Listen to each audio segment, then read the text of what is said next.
From pretty much the present, this is your host, Adam Graham, bringing you a week of old-time radio detective podcasts from 2012. Because these podcasts are many years old, any offers or information included in the podcast may not be valid unless they're currently reflected on our Great Detectives of Old Time Radio website at greatdetectives.net. Here now is a week of old-time radio detective podcast.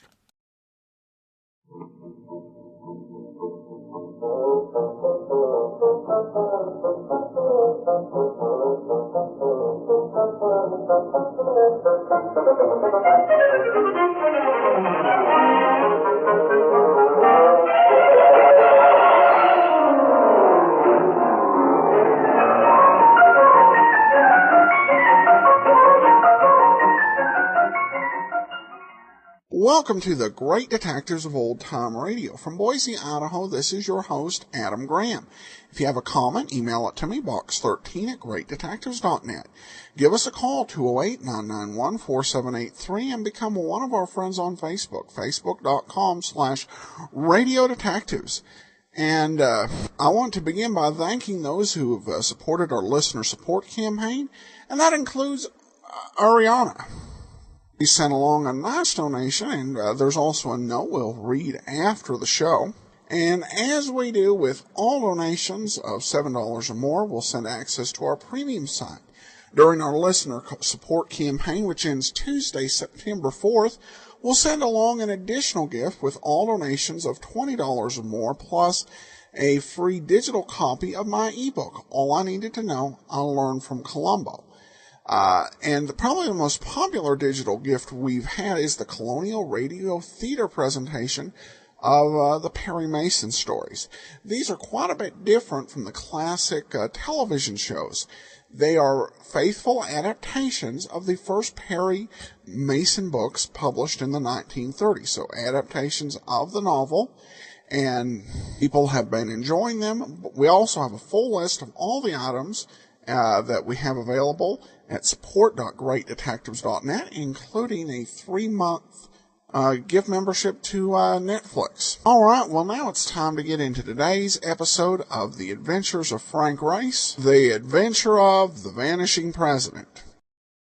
The Adventures of Frank Race, starring Tom Collins.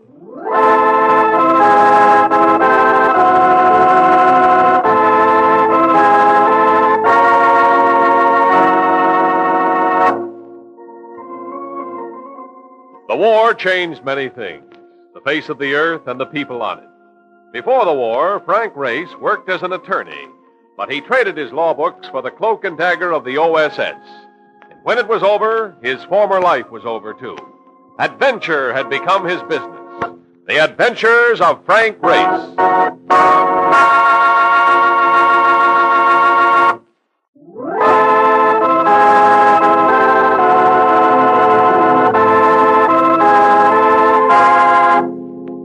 And now we join Frank Race for the adventure of the Vanishing President. It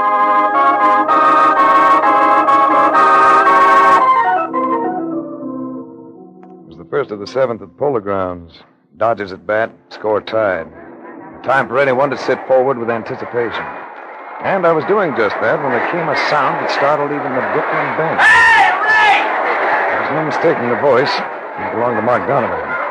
I watched him work toward me through the crowd, using a combat technique that reminded you of the way he drove a taxi.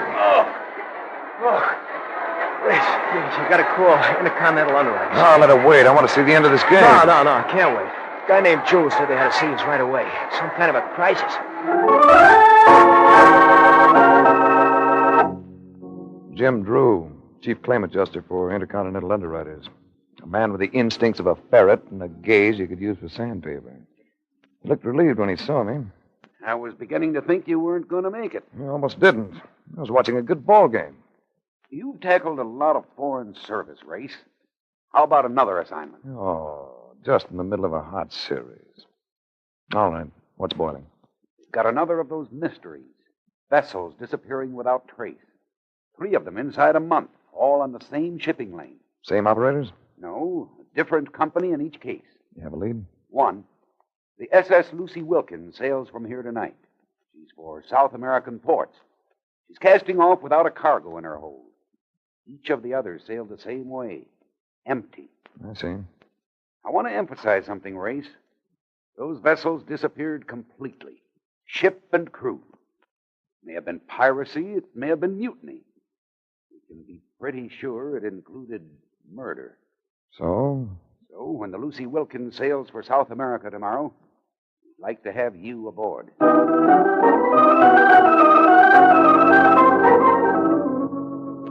Lucy Wilkins displaced about 4,500 tons. She rode high out of the water. The moon made sequins of the barnacles that blistered her hull. The softness of the night was doing her a favor. But even at that, she looked what she was. A sea-going tramp that had seen better days. How soon do we get rolling? And from the looks of this scow, I would say rolling is the right word. The tickets say the 14th. They don't mention the hour. That's tomorrow. If we're going to sail tomorrow, what are we there? What are you doing aft here? We're passengers. We'd like to know what time the ship sails. You'll have to see the master about that. We'd like to see him. He's not aboard right now. Perhaps we'd better speak to the first officer then. I'm the first officer. You'll still have to talk to the skipper. You're just brimming over with cooperation, aren't you? Would you consider telling us where we might find the captain? Know a place called the Mariner's Rest? It's a few streets over from here. No, I imagine we can find it. He'll be there if you want to see him. Not that it'll do you much good.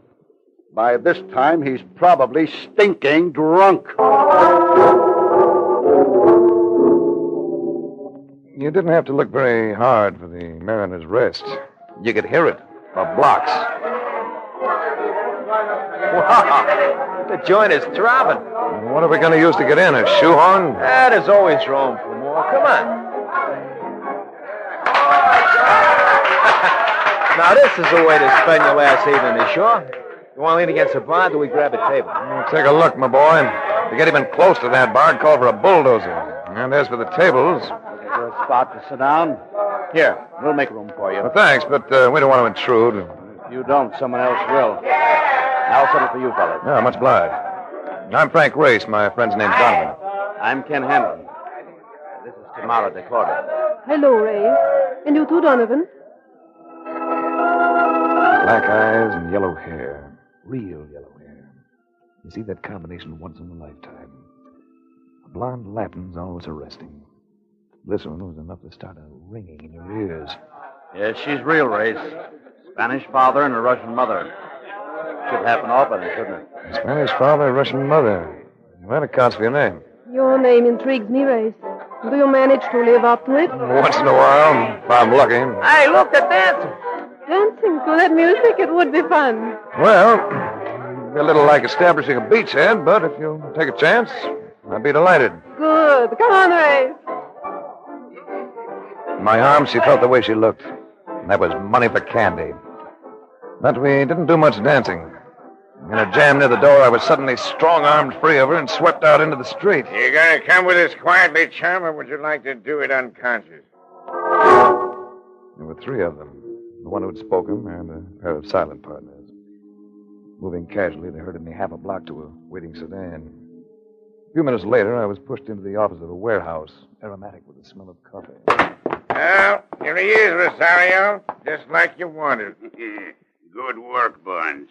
Stick around. Rosario bulked about 250. He seemed to have hair everywhere, except on the top of a skull that gleamed beneath the glare of a single hanging light bulb. Why did you want to take that boat? Boat? Do not fool with me. I would not like it. And, of course, you have the advantage. Let's start all over. Ask me again. Sure, I ask you. Why did you want to take that boat?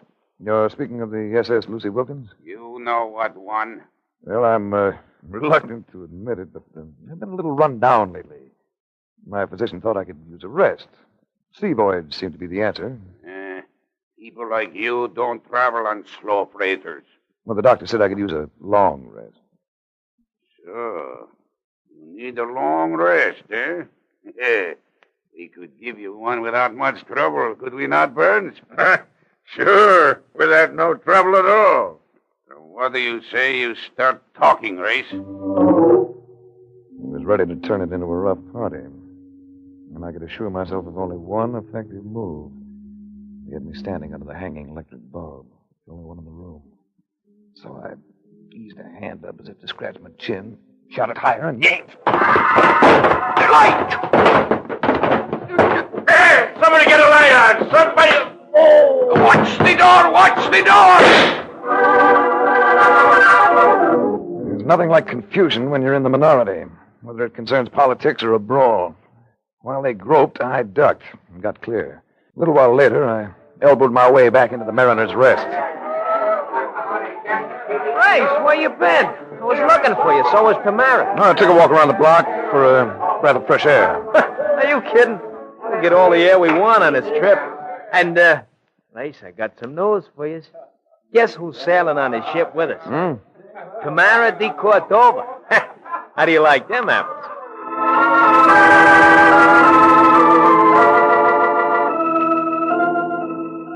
The SS Lucy Wilkins still rode high out of the water next morning. But where there'd been a dock on her port side the night before, there was now only open sea. A lot of it. All rough. At 11 o'clock, Mark still occupied his bunk. As he'd prophesied, the Lucy Wilkins rolled, sashaying from trough to trough in a manner both feminine and diabolic. So, as I walked the deck, I walked it alone. Hello, Ray. Hello. I wasn't sure you'd be in circulation. Oh, I'm a pretty good sailor. You look well, Ray. You look unbelievable. Thank you.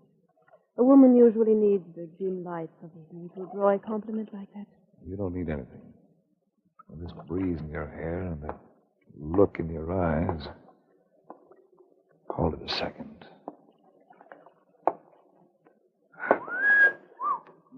Right out in broad daylight, too. Y'all go away, Hanlon. Go away. Oh, no, Ray. Let him stay. After all, we're going to have a long voyage together.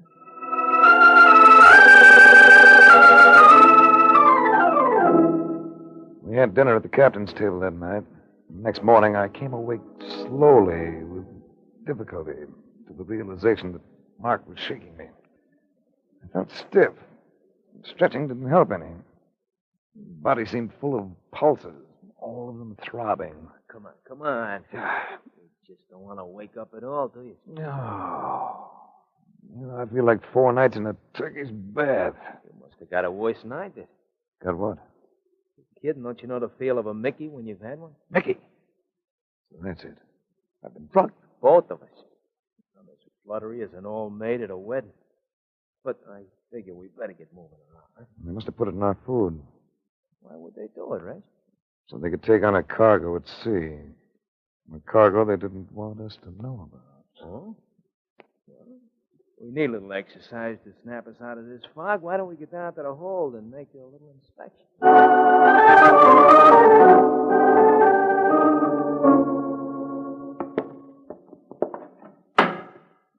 No, don't seem to be much in here either. No, wait.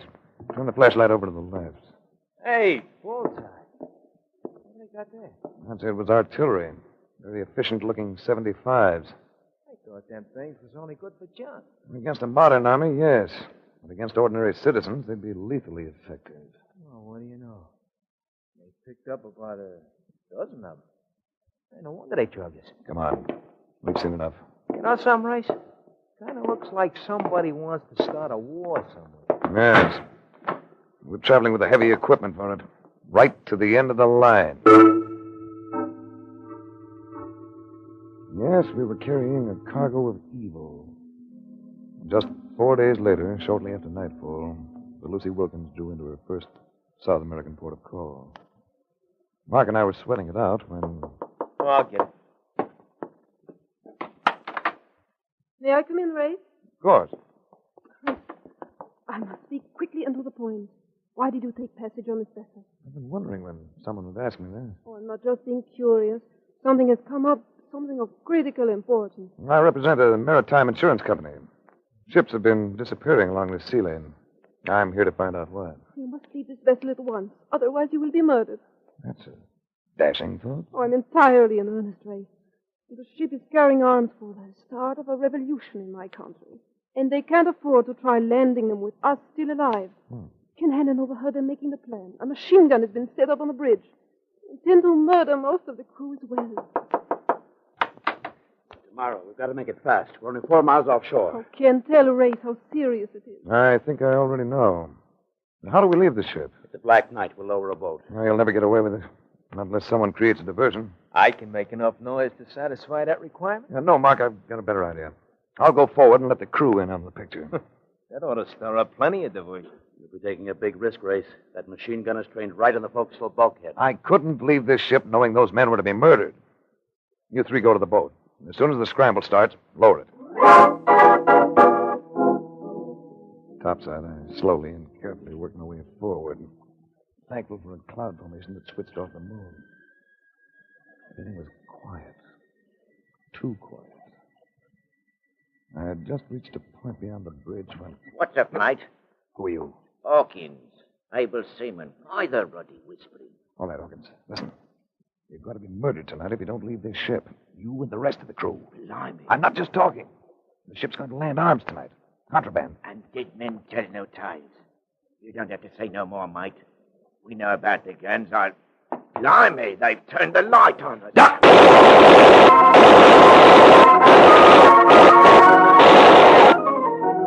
Hawkins, safety. I was sure of that. Because the slugs were following me like hounds to a scent. I twisted and spun to the rail. Then it was into the drink for me.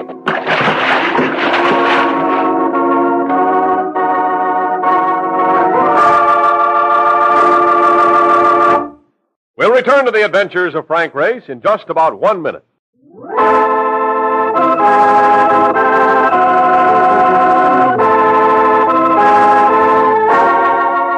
And now, back to the adventures of Frank Race.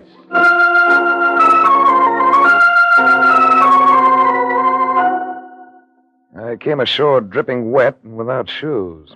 Yet I attracted little attention. The city was bright with lights, but few people walked its streets. I turned into the first hotel I came to, confronting a clerk who stared at me with what seemed to be genuine concern. Americano. You get all wet. I get wet is about the size of it. I need a room and the location of a shop where I can buy a pair of shoes. The room we have, and with a bath. The shoes will have to wait until mañana. The senor came on a ship. Well, let's say I came most of the way on a ship. Ships. They bring trouble to my country. I remember being here once before, several years ago. At that time, the city always seemed gay, far into the night. Now there is no gaiety. The reason? Any moment it may come, the revolution.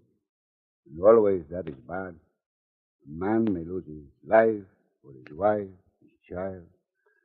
Who knows? Some revolutions turn out all right. My country had one that worked out fine. Not this one, senor.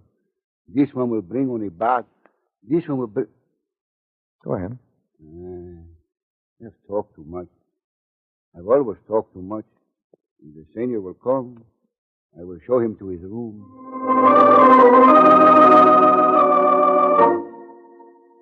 I had another pair of shoes by 9 the next morning. At 10:30, I'd located Mark Donovan and Ken Hanlon. The three of us sat down to breakfast together. Boy, was I worried about you. They told me that harbor's full of barracudas. What happened to Tamara? We lost her right after we came ashore. No, that's a loss a guy could mourn about. Lost her? Just slipped away from us. I guess she had her reasons. Hanlon, you're a newspaper man. Why are you down here? To cover an impending revolution. If you didn't know. You know, I may be wrong in my impression, but the man in the street doesn't seem to want a change in the government. Guess you can't blame him. Since the Cordova's been the boss, they've had plenty of food and not too much hardship. They're happy with things the way they are. Wait a minute. Did you say T. Cordova? El Presidente. That's Tamara's name. He's a father. Who's leading the opposition, Hanlon? Might be a lad called Kizarro, but nobody seems to know for sure. Everything's been kept beautifully undercover. How soon do you think it's coming? I filed a story on that this morning. I told him it could start any minute. What do you plan on doing today, Race? Why don't you kick around with us? Well, why don't we all separate? See what we can find out. We can meet for dinner.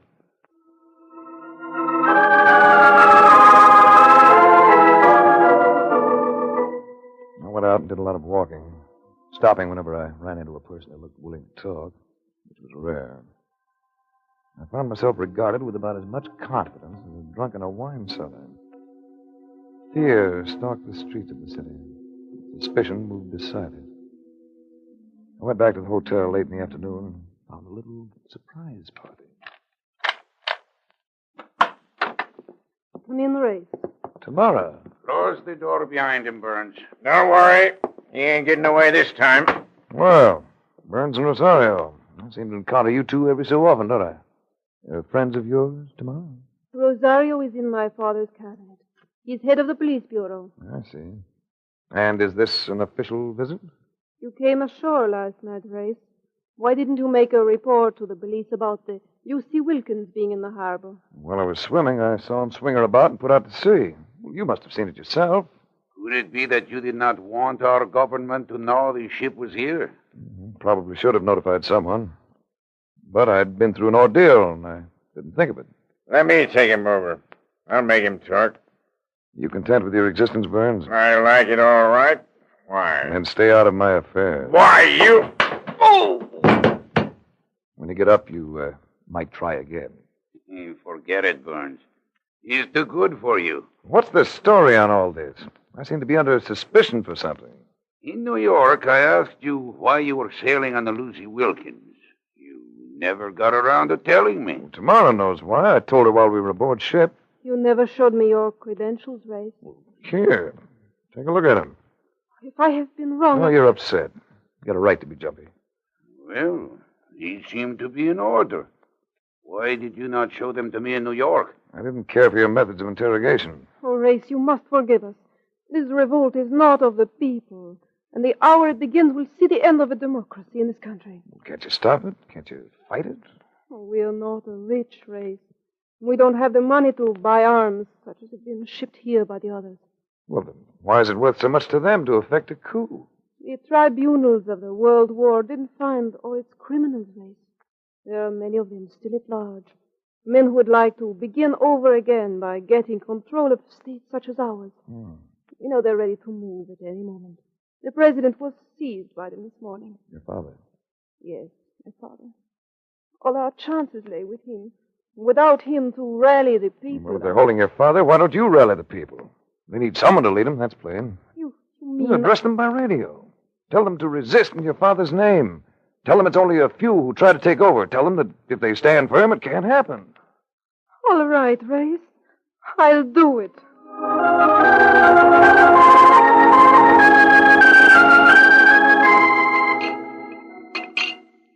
How about taking in the sights tonight, huh? This town looks dead on the outside, but there must be one or two joints that know how to get up steam. Cafe del Toro. I'll meet you lads there later. I have a report to make out to the company. Who knows where the local cable office is located? Not me.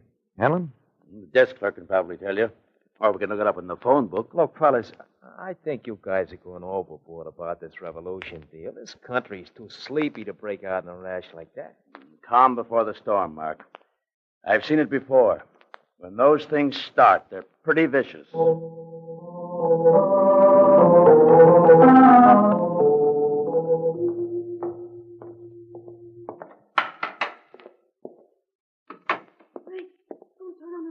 Where are you? Here. In your arms. Oh, Race, I'm in trouble. Take it easy, take it easy. It's Rosario. He's with them, Race. He showed his hand when I tried to follow your suggestion about addressing the people. I got away only because of a servant's loyalty to my father. They may have followed me, Race. Well, then we won't stay. Shouldn't have come. It only puts you in danger. There's a clerk here who'll help us get away. Come on.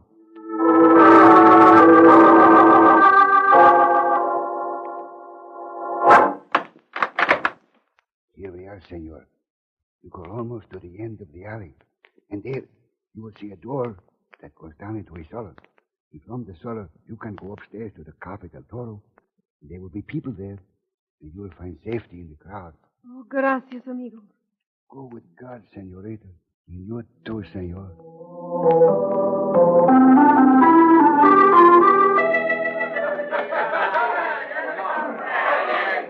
What next, Race? Well, they hunt us. I think we should do a little hunting on our own. Do you know where Rosario lives? Yes. I want to locate Mark and Hanlon.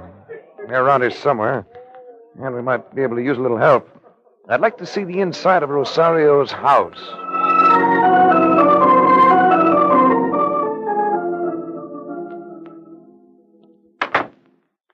So this is the house of the chief of police, huh? What a stack of masonry. Makes them Hollywood movie mansions look like a Third Avenue boarding house. Did you notice that aerial on the roof? I noticed it. High-powered transmitting type. Now that we're here, what's the program? Well, we'll go through the place. You and Tamara take the lower floors, Mark. Hanlon and I'll comb the upper section. Let's meet here in the living room in 30 minutes.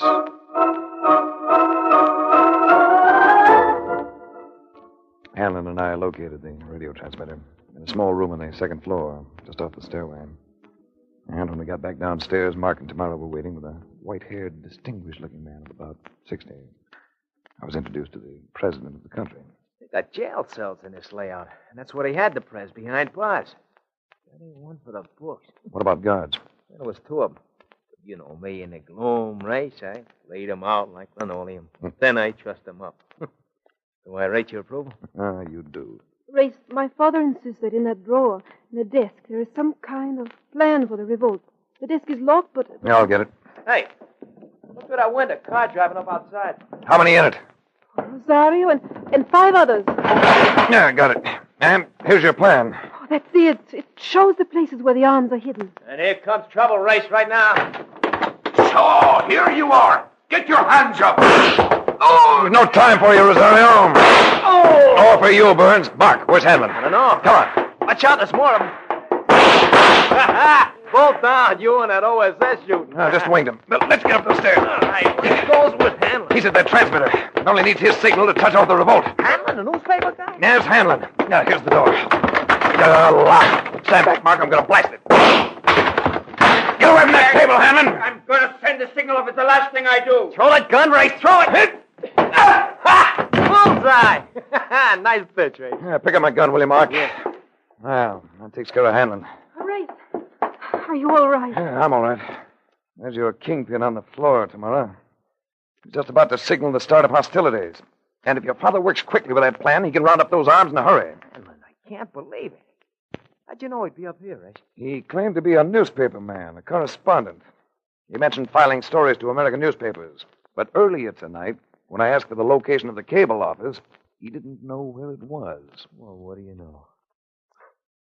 You stopped them just in time. Oh, Race, you saved everything. I'll never be able to thank you enough. Oh, yes, you will, baby. Yeah, but we can talk about that later.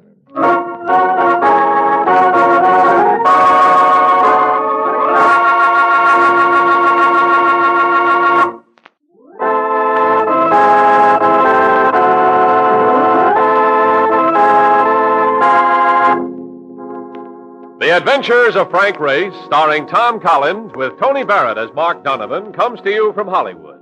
Others heard in tonight's cast were Naomi Scher, Theodore Poneltz, Wilms Herbert, Joe Duvall, and Harry Lang.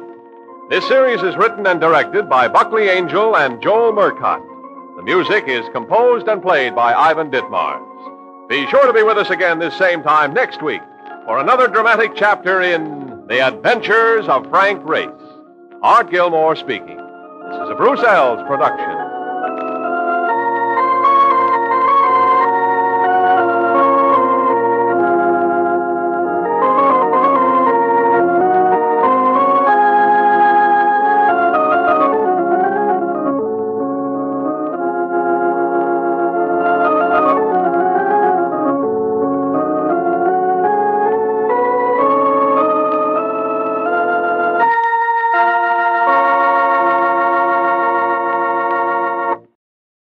Welcome back.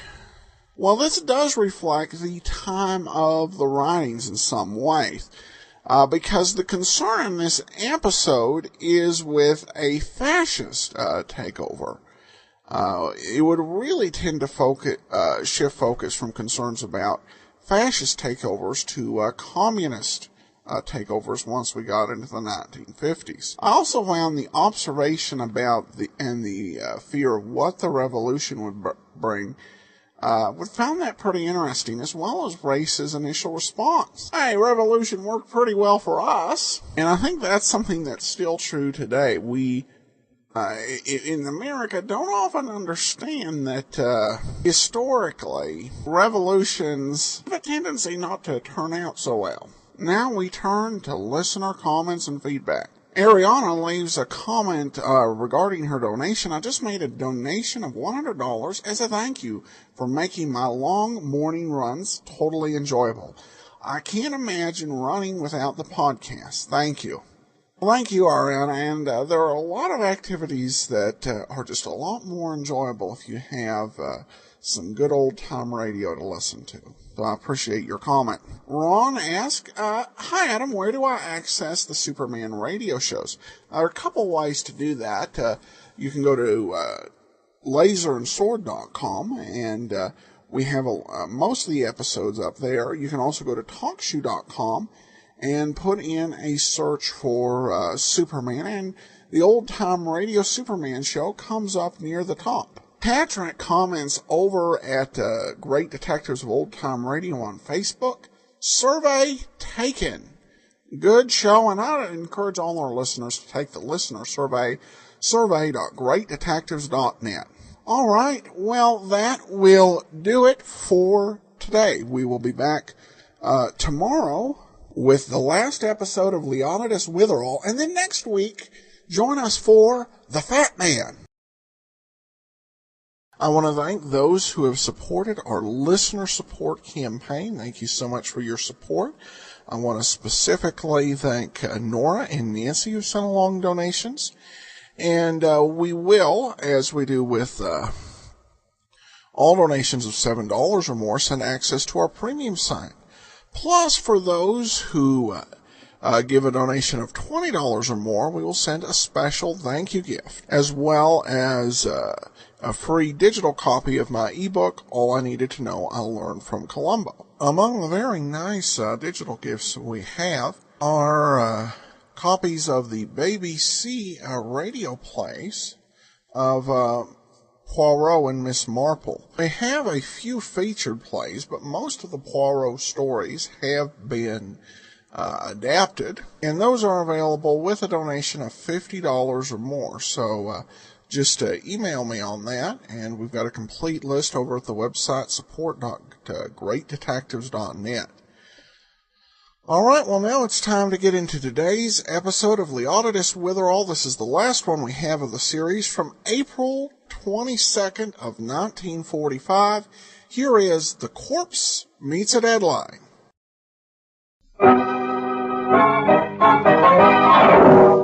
Thanks for everything, boss. Maybe I can repay the favor sometime. Maybe I can do something for you, like cutting your throat. WOR presents the distinguished American actor Walter Hampden in The Adventures of Leonidas Witherall. Tonight's adventure, The Corpse Meets a Deadline. Leonidas Witherall is the New England schoolmaster who looks like Shakespeare and is always getting mixed up in murders. At the moment, Mr. Witherall has gone to the city desk of the Dalton Herald.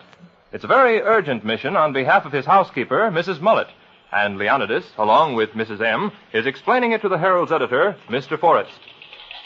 You see, Forrest... yes, Leonidas? Mrs. Mullet here is... what's your title, Mrs. Mullet? I'm Director of Public Relations for the Dalton's Ladies' Aid and Get-Together Society, early Wednesday afternoon group, Section 2. Leaving on track 7? And our group's holding a special meeting tomorrow. They're having a guest lecturer, Forrest. Oh, really? Who is it? We're having Mrs. Hildegard Fish, who wrote South American Question Mark and Balkan Riddle. She's going to speak on Russia. What does it mean? Completely baffled, isn't she? And you want us to mention it in the Herald, huh? Mention it? Well, if you could eliminate the news about General Eisenhower and General Patton and just turn, say, 10 columns over to Mrs. Mullet's group, Forrest. Aside from Mrs. Fish, we're having an election and our spring tea dance. Going to be a big day. All right, Mrs. Mullet. We'll see that you get all the space you deserve. How's that, Mrs. Mullet? I told you we could persuade Mr. Forrest. Persuade him? Why, he should be glad. I'm giving him a scoop. Oh, I am, Mrs. Mullet. We don't often get a break like this.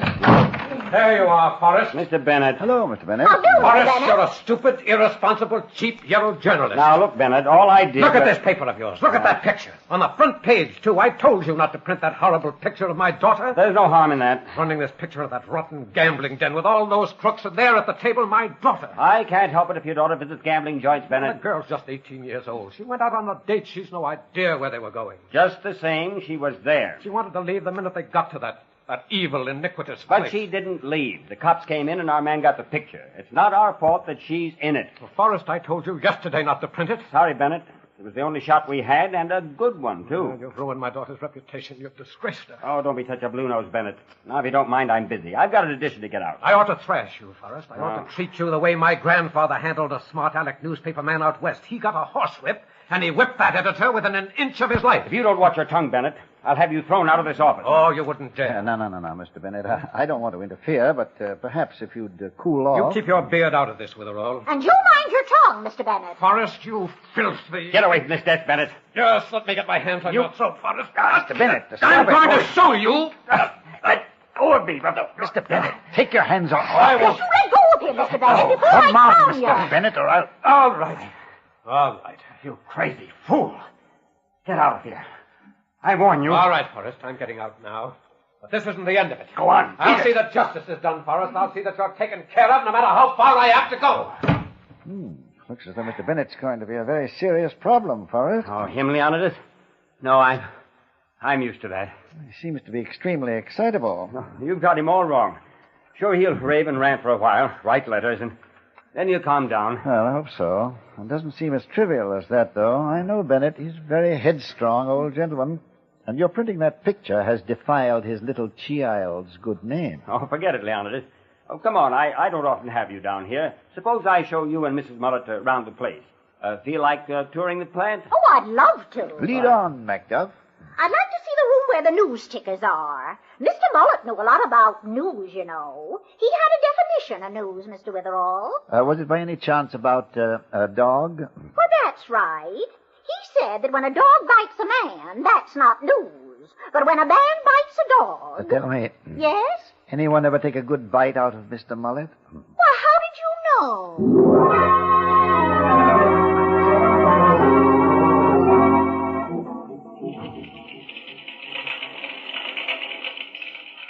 These are the linotype machines, Leonidas. Oh, well, quite a formidable array of them, Forrest. Yeah. Could we go over to one of them and get a closer look? Oh, sure. Come on. Pat Welch over there will explain his machine to you. Pat. Yes, Mr. Forrest? Let up a second, Pat. We have visitors. This is Mr. Witherall and Mrs. Mullet. How do you do? How do you do? Pat here was once a publisher himself. No, really? Yes, but I don't talk about it much. Pat had an unpleasant experience. Lost his paper. It was very sad, Leonidas.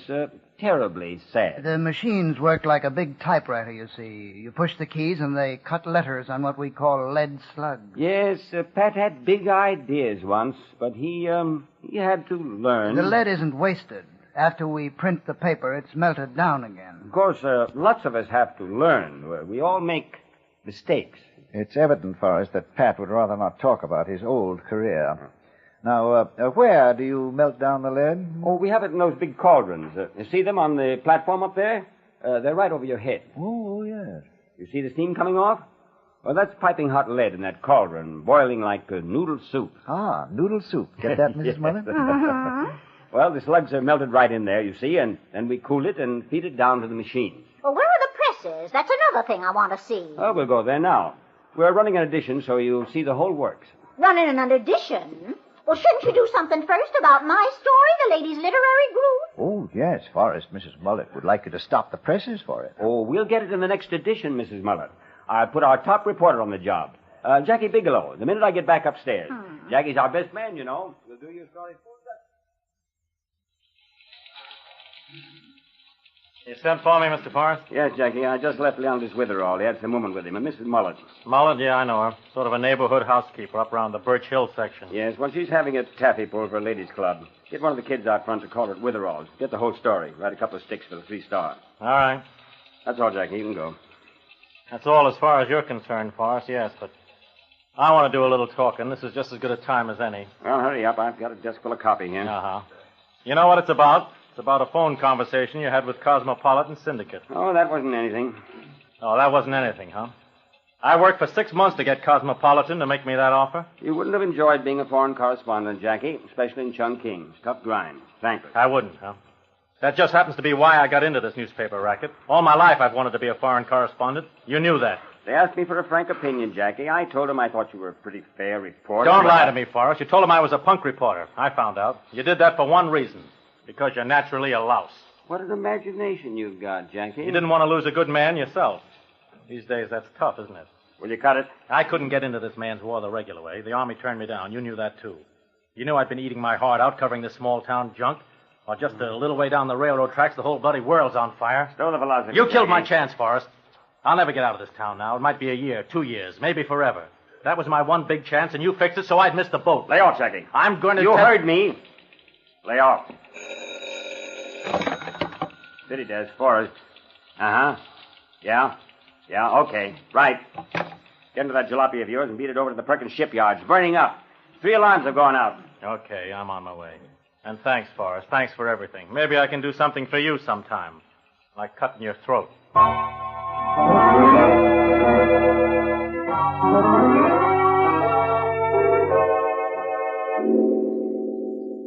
What can I do for you, Mr. Bennett?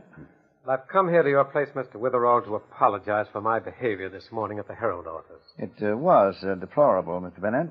But, of course, you felt printing that picture of your daughter was very embarrassing. That's just the point. I wanted to apologize to you, but I certainly don't intend to retract anything I said to Forrest.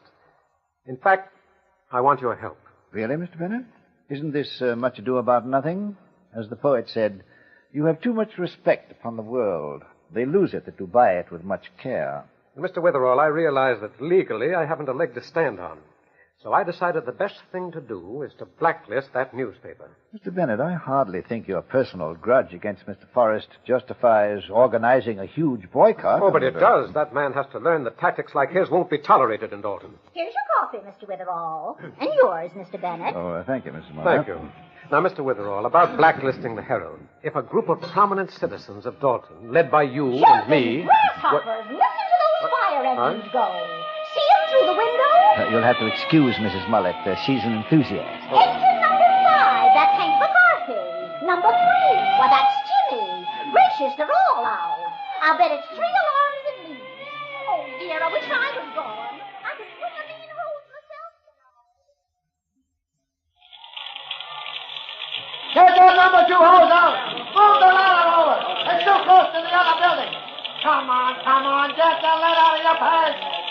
Well, if it ain't the Herald Star reporter. Hiya, Jackie. Hello, Chief. Well, it's a nice little blaze you got. Yeah, it's on it, Jackie. But we'll have it licked soon. Anybody got any idea about how it started? That's what has us wondering, Jackie. It looks phony. You mean it wasn't an accident? Well, now, I don't want to be quoted as saying I'm positive, but I wouldn't be surprised if this shipyard's burning because of saboteurs. No kidding. Saboteurs. Yeah, I said I'm not positive, Jackie. But we suspect it. Thanks, Chief. I gotta go call the desk. Brother, sabotage in little old Dalton. Me for that telephone.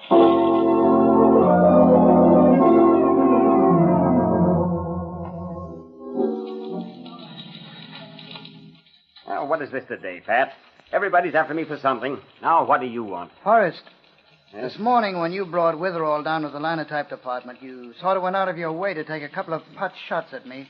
Oh, about the way you once owned a paper, Pat? Well, that struck me as a funny story. Little sidelight on one of my employees. You like that idea, don't you, that I'm just one of your employees now? Pat, in San Francisco 10 years ago, when you started a paper that you said would put mine out of business, I warned you. I said not to try it. Because you wanted to be the boss of the whole show, huh? You weren't making enough money. You had to squeeze the life out of any paper that tried to get started in the same town. I was just meeting competition, Pat. Yeah, by having my delivery boys beaten up in dark alleys. By sideswiping my trucks so the 2 of my drivers spent a year in the hospital. By knocking over any stand that carried my papers. And by breaking that poor Italian peddler's neck. That was just an accident, Pat. Sure, that's what the police called it. But I've got another version. I know you've got blood on your hands, Forrest. And you wrecked me. I lost every penny I had trying to buck you. I told you then, don't try it. Remember? All I remember is that you're a crooked chiseler who ruined my business. You're a gangster and a killer, and I'd... Yes? Forrest, this is Jackie Bigelow. I'm at the Perkins shipyard. Yeah, what have you got? Better hold the 3-star for a replace. This ain't no ordinary fire. Looks like sabotage. Sabotage. What's he saying? Sabotage at the shipyard? You stay there, Jackie. Get busy. Dig up everything you can. Don't lose touch with me. Now, give me the details of what you know.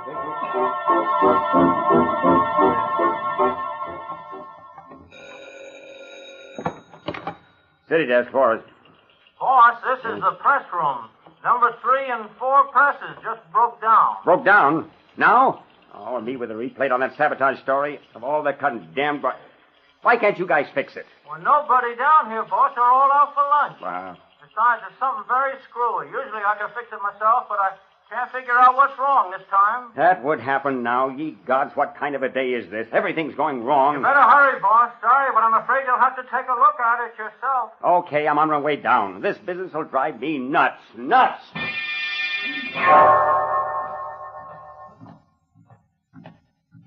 What's wrong with these presses? Where is everybody? What do I pay people for? The presses are bollocksed up and there's nobody here of all that... Hey, what are you doing up there? Come down off that platform. Get away from those cauldrons. There's hot lead in there. Are you crazy? Don't push them over. Don't.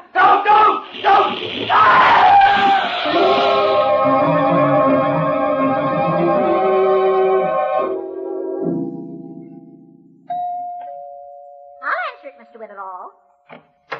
Mrs. Wallace, is Mr. Witherall in? Why, yes, Mr. Bennett. Another visit, Mr. Bennett? You're quite determined about the Herald, aren't you? Mr. Witherall, something's happened, something horrifying. Oh, what is it? It's Forrest.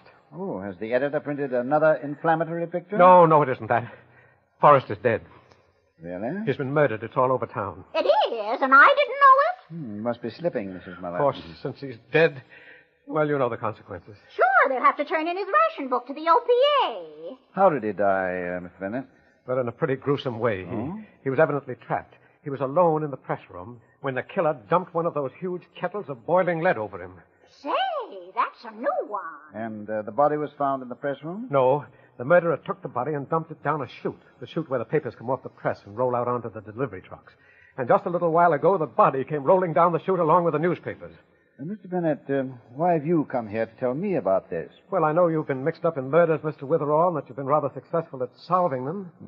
Yes, and I heard you threatening Forrest. You weren't by any chance near the Herald building at the time of the murder. Heaven help me, I was in the building. But you know nothing about the murder, of course. Absolutely. I've never been in the Herald press room in my life. I don't know a thing about kettles of hot lead or delivery chutes. You'd have a little difficulty, Mr. Bennett, proving that. I realize that. That's why I'm here, Mr. Witherall. Would you represent me? Well, frankly, Mr. Bennett, I don't represent anyone. If you think my looking into the story might clarify it or speed the solution... That's all I ask. I want you to come to the Herald office now and get at the truth. We're going to look into the murder, huh? I'll get to the bottom of this. Where's my hat? Where's my coat? Yes, and don't forget your bloodhound.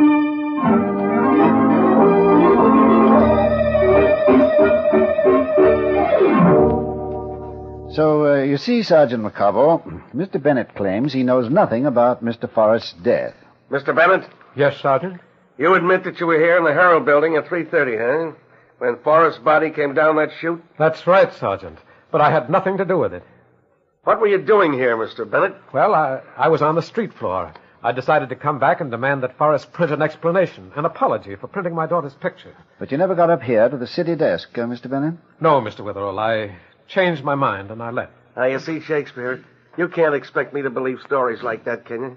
Wait till you hear the fairy tale that linotyper's got. Hey, boy, it's a dilly. Don't mind Sergeant McCobble, Mr. Bennett. They figured morale in the police force was too high, so they took him in. Ah, Mrs. Mullet's in again. She's the only overage destroyer that never got to Britain. What's that? Tut. Now, isn't that the linotyper coming now, Sergeant McCobble? That's the guy, Shakespeare. Name's Pat Welch. Over here, Pat. Sergeant, I told you my story once. I want Mr. Witherall to hear it, Pat. Get this, Shakespeare. It's a honey. Well, I work in the linotype department. I came up here to Forrest's office to talk about the next edition. Then Jackie Bigelow, the reporter, telephoned from the shipyard while I was in Forrest's room. Then I left him and went downstairs. That was, about 3:15, I think. You're rather definite about the time, Pat. Yes, I looked at the clock when I got back to the linotype department. Then I got a telephone call saying my mother was sick. You see what I mean, Shakespeare? About fairy tales? Why didn't you go the whole hog, Pat? Say that you had to leave because your grandmother died. Or did you pull that one to get to a ball game? That's the truth, Sergeant. I swear it. That your whole story, Pat? No. As soon as I heard about my mother, I ran to the elevator to get home. But I got stuck inside. I presume the elevator operator can confirm that. No. It's a self-starting elevator. There isn't any operator. But it's stuck. The superintendent will swear to that. It hasn't been fixed yet. I've got a little nephew, Pat. He's 4 years old. The kid could make up a better story than you got. Pretty sure of yourself, ain't you, Sarge? Now, look, Mrs. Mullet. It's time for spring cleaning. Why don't you go home and rearrange the dirt? No. Suppose we save the second-hand wit for amateur night and get on with finding the sparrow that killed Cock Robin. Pat, where's the main switchboard? Downstairs. Going down there, Shakespeare? If you'll excuse me, Sergeant, yes. It's possible that the phone girl can confirm whether or not Pat received a call after 3 this afternoon. Okay, go on. I'll wait here. Look, Mr. Witherall, you said you'd help me. Now you're wandering off to corroborate this man Welsh's story. Mr. Bennett, our objective was the truth. Remember?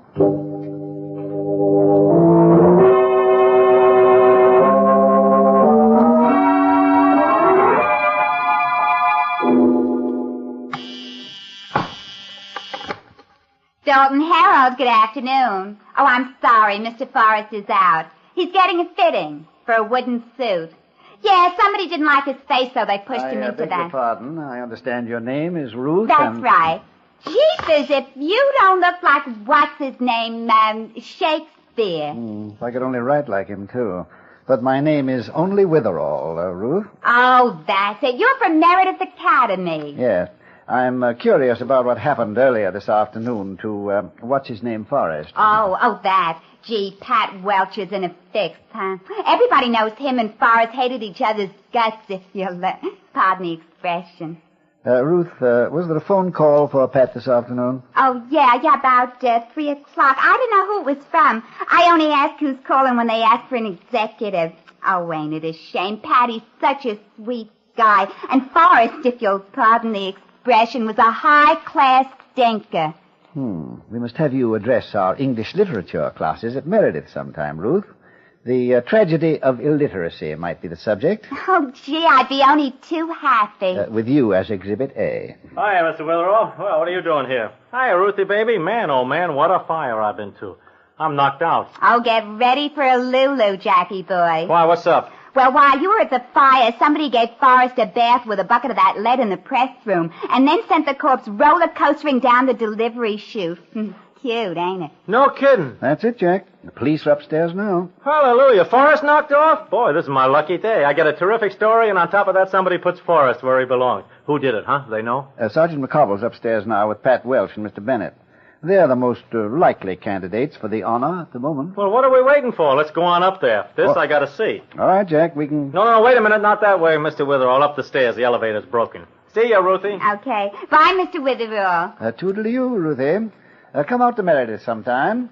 As the students say, you'll be hotter than a $2 pistol, if you'll pardon the expression.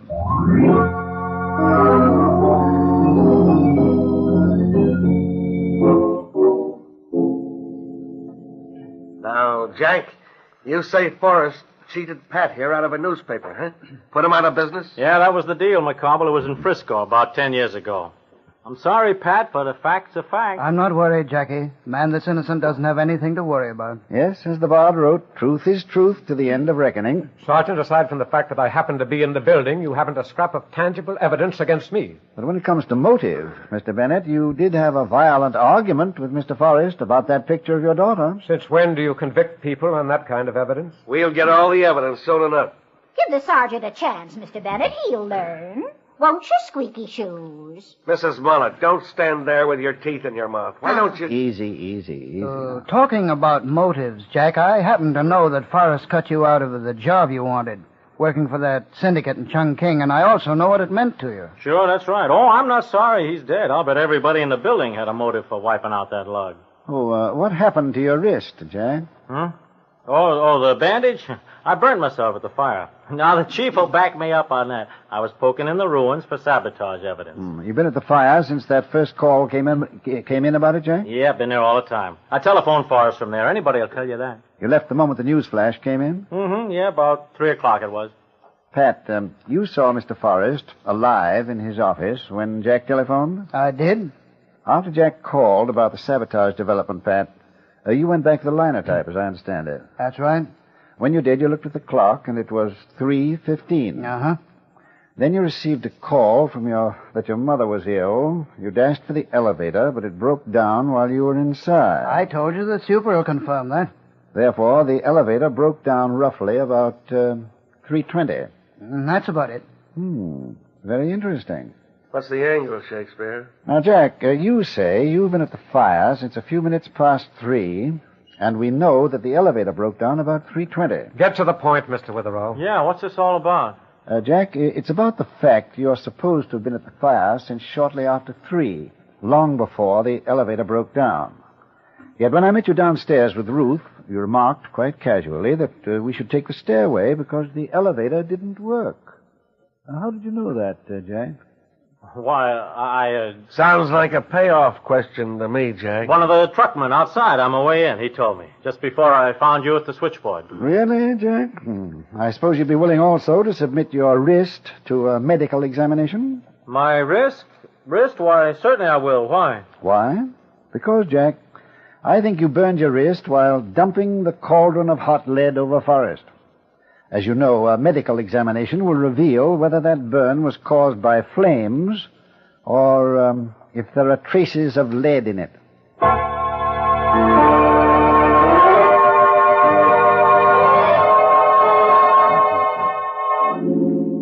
I'll have another cup of coffee, Shakespeare. Then I'll be meandering home.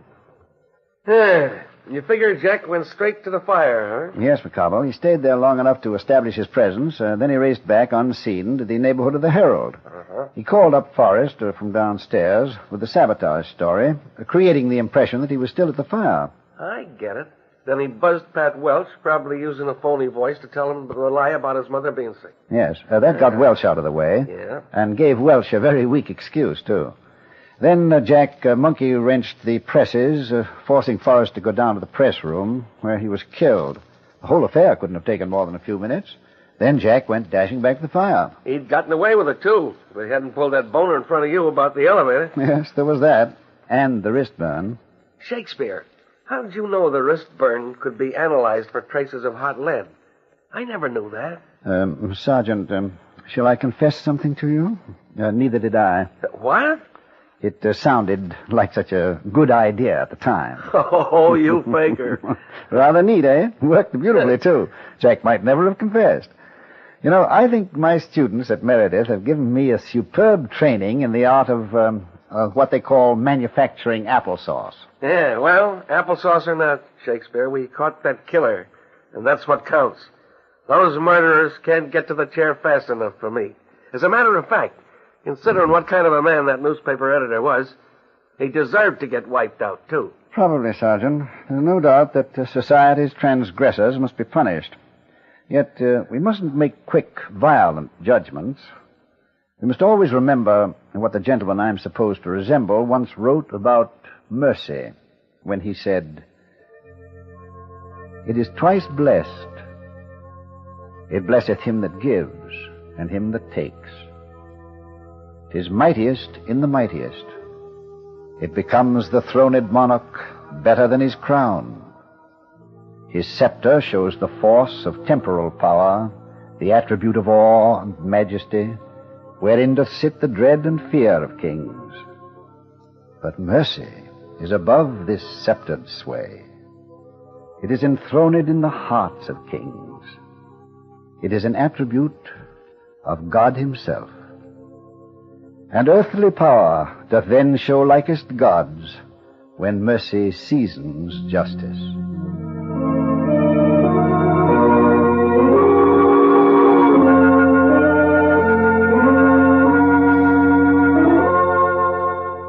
WOR has presented the distinguished American actor Walter Hampden in The Adventures of Leonidas Witherall. Mrs. Mullet is played by Ethel Ramey, Sergeant McCobble by Jack McBride. The character of Leonidas Witherall is from the mystery novels by Alice Tilton. The radio script is written by Howard Merrill, and the program is under the direction of Roger Bauer. Next week, Leonidas meets a very interesting hitchhiker, doesn't he, Mr. Hampden? Oh, yes. Leonidas is driving along the highway when he meets a young lady who asks him for a hitch. And a very informative young lady she is, too. In fact, before long, Leonidas is receiving a very practical lesson in how to win friends and influence homicidal maniacs. We hope you'll be listening next Sunday at 7, and until then, good night.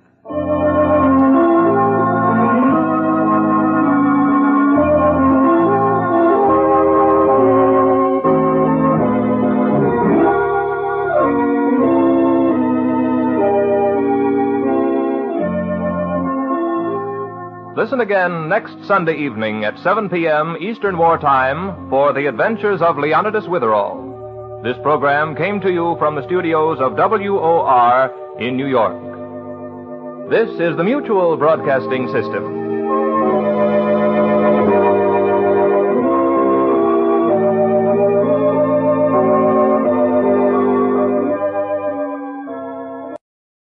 Welcome back. Well, for classy endings to a series, it's hard to beat the lead character reading that line from Shakespeare. Walter Hampden, very well-trained and well-experienced Shakespearean actor, as we mentioned before. And, you know, I will say that I've liked the series the way it's developed. It really has become, I think, something really special. You know, it developed really this feeling of having a very specific and clear mood to it. You know, and it's developed quite a bit from that first episode we heard. Unfortunately, this was the third to last episode. According to John Dunning's book On the Air, the last episode aired on May the 6th. So it ran 11 months. I wish we did have more episodes of this series. But with World War II, we're probably fortunate to have as many episodes as we do. We have got 1 out of 7, and if we had that sort of ratio, say, on The Thin Man, you know, we'd have, you know, good 30, 40 episodes of that series. All right, well, listener comments and email, we start now with Joan, who says, I just wanted, regarding the episode, The State Fair Murder Case, I just wanted to tell you I think this was the best of all the Leonidas Witherall shows. It was rather comical with the interplay of Witherall, the Bull, and Mrs. Mullet. It was a good tongue-in-cheek show, and I really enjoyed the puns. I was smiling all through the podcast. This is a good podcast, and I, for one, am glad you were able to get this for us. And I definitely appreciate the comment, and I'm glad folks have enjoyed the weeks we've had here with Leonidas Witherall. But that will actually wrap us up for this week and for Leonidas Witherall. Join us next week. It'll be the start of a new series, The Fat Man. Our listener support campaign continues, and I want to thank those who have sent along contributions. Among those who've supported the show, I want to say thank you to Nora, to Philip, to Helen, to Janice, and to Deanna. And we appreciate everyone who supports the show all year round. If you give a donation of $7 or more, we will send you access to our premium site.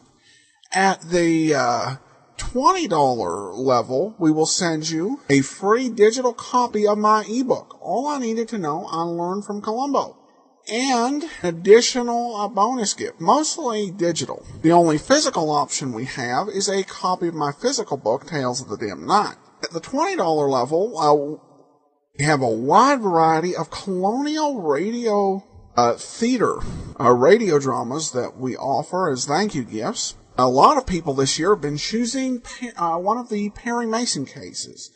Colonial has dramatized the first 5 Perry Mason cases and from the 1930s from the original novels.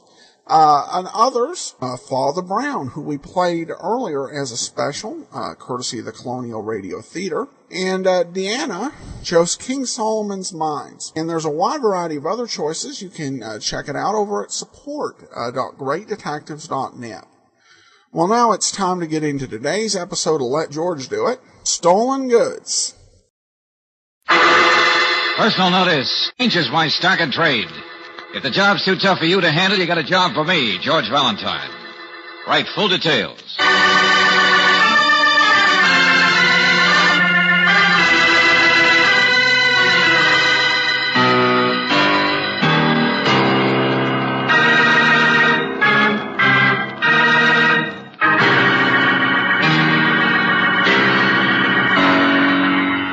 Standard Oil Company of California invites you to Let George Do It.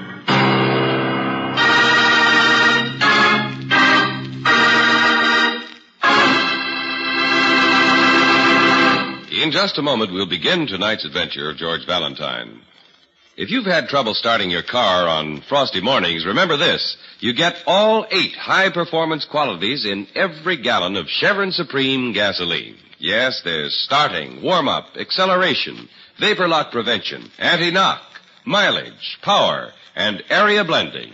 So for smoother, all-round top performance, fill up with Chevron Supreme gasoline at standard stations or independent Chevron gas stations where they say and mean, we take better care of your car.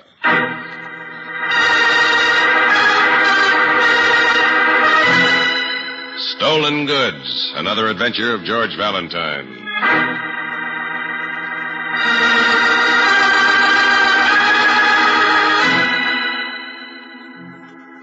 George, darling, what's happened to you today? And just when I need you so badly. You're always in the office by 10 o'clock. I waited as long as I dared, even called you at home, but there wasn't any answer. When you do come in, no matter what time it is, get over to my apartment as soon as you can. Don't call me. I can't tell you about it on the phone. But please, darling, hurry. This is one time that I need help. And don't spare the horses. Brooksie needs help. Probably wants me to fix a broken zipper. Okay, Angel, at your service.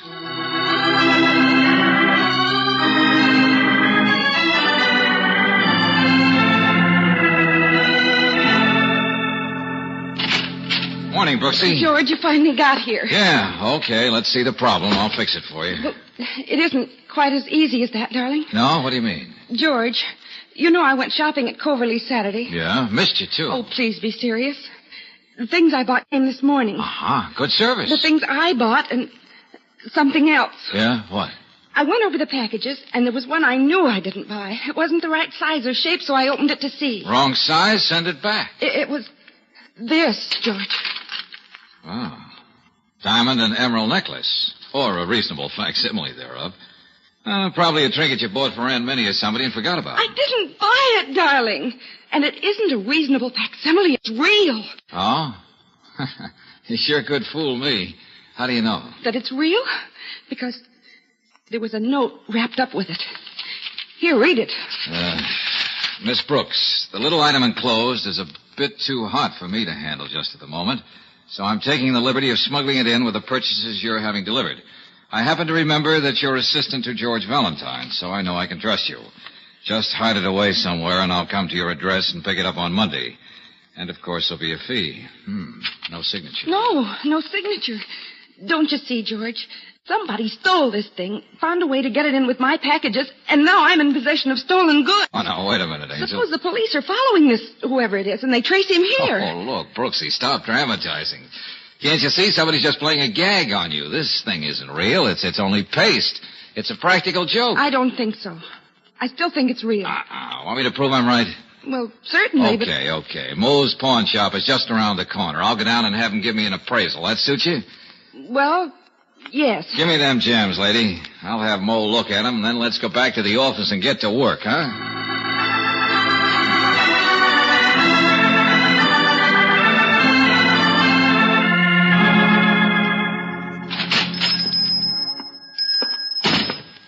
Yes, sir. Good morning. Is Is there something Georgie Valentine. How are you, my friend? Fine, Mo, fine. I stopped in to get a little expert advice. Of course. Always glad to be of service to you, Georgie. And no expense, you understand? Yeah, I understand. So, like they say on the radio, what's your problem? Well, it's like this, pal. You know Miss Brooks. Sure. Well, I'm thinking of getting her a necklace, a gift for a special occasion. So that's it. And I can help you, Georgie. It so happens I have several very fine pieces in right now. And I could give you a special price. Oh, not so fast, old boy. Just what I want. I have a sample in my pocket. Well, I can have one made up for you and save you some money. Here, this is what I have in mind. Very pretty, Georgie. Now, how much would it cost me to have one like that made up in diamonds and emeralds? You kid me, my friend. I apologize, of course, but you could not afford such a necklace, Georgie. No? Well, just roughly how much? I don't know. With real diamonds and real emeralds, I would say about... Well, what's the matter? Wait. I'll put my glass on these stones. You understand, I might be wrong, Georgie, but... Look, Mo, what's the gag? You've seen paste before. You don't need a glass to look at it. Georgie, you're a good boy. I don't know where you got this necklace, and I'm not asking any questions. What? What do you mean by that? My friend, for this I would give you today $15,000, and I could sell it for $20,000. You could? If I had the $15,000, which I ain't. You could leave it on consignment with me, Georgie. When I sell it, I'll just take 10%. Now, let me get this straight, Mo. You mean this thing is real? Now, Georgie, you know it's real. Just making fun with me. Where did you get it? Well, it's you see, Mo, a friend of mine bought it, and he was afraid he'd been chipped. That's it. I knew you were fooling. How much did you pay for it? $20,000, I think. That would be right. You could tell your friend he was not cheated. Yeah. Thanks, Mo. Be seeing you. Hey, Georgie, what's the hurry? I gotta get back with this necklace. My friend will be in to pick it up any minute.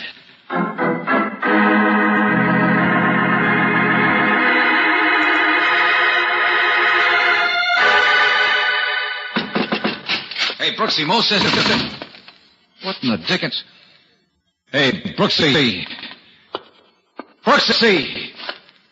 Good Lord.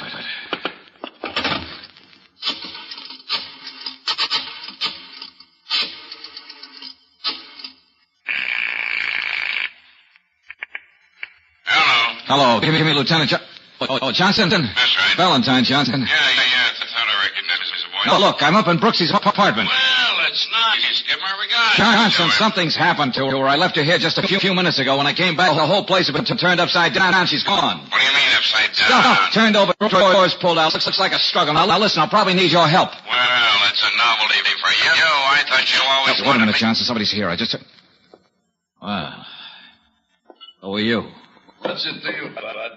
Where's Miss Brooks? Miss who? You know who I mean, the girl who lives here. Sorry, bud. Don't know who lives here. Just come in to fix the plumbing. Oh, yeah? Well, now you listen, Buster.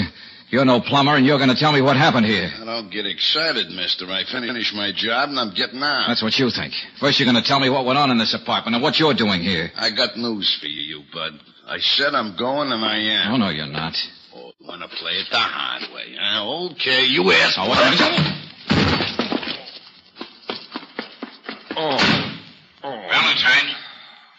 Valentine, what's going on up there? Valentine!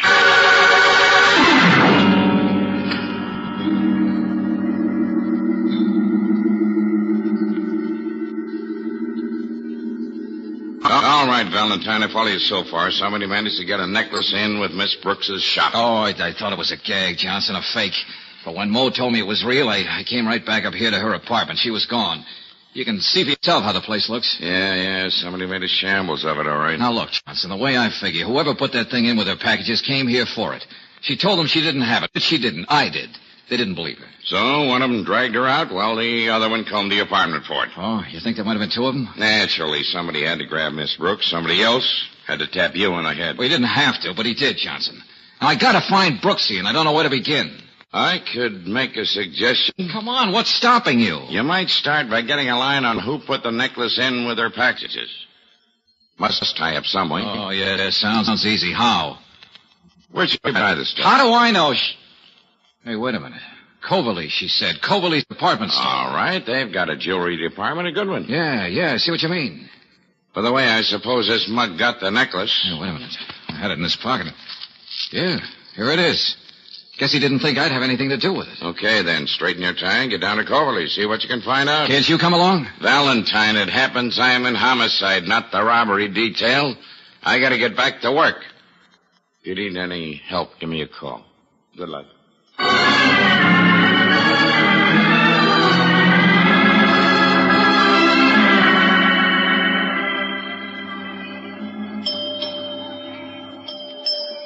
Mr. DeSalle?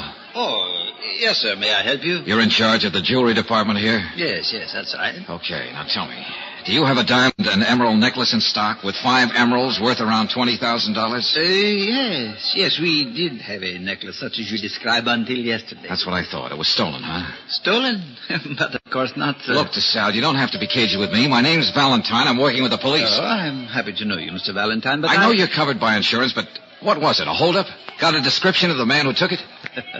Of course we have a description of the man who took it. You see, the necklace you have in mind was not stolen. It was sold yesterday. Sold? That's right. Oh. Well, is this it? Let me see. Mr. Valentine, where did you get this necklace? It's the same one. It is? But you haven't told me. Where I got it? I found it. Oh? And what made you think it came from Coverly's? Because there was a Coverly's label on the box. At least I'm glad it wasn't stolen. That's a help. I should think it would be. Oh, Skip it, you don't understand. Now, what I want to do is find the owner. Who bought it? Perhaps we could return it. Yeah, and perhaps you couldn't. All because of this thing, a girl. Who bought it? A gentleman by the name of Guy Farrell. You mean Slick Farrell, the big gambler? I believe he is known as a gambling operator, yes. Well, that puts a different light on the whole thing. Oh, it does? Yeah, it does. Now maybe I can find a missing girl and clear up this whole mess. Thanks to Sal. Just a moment, young Call man. Farrell on the phone in half an hour. He'll tell you he's got his necklace.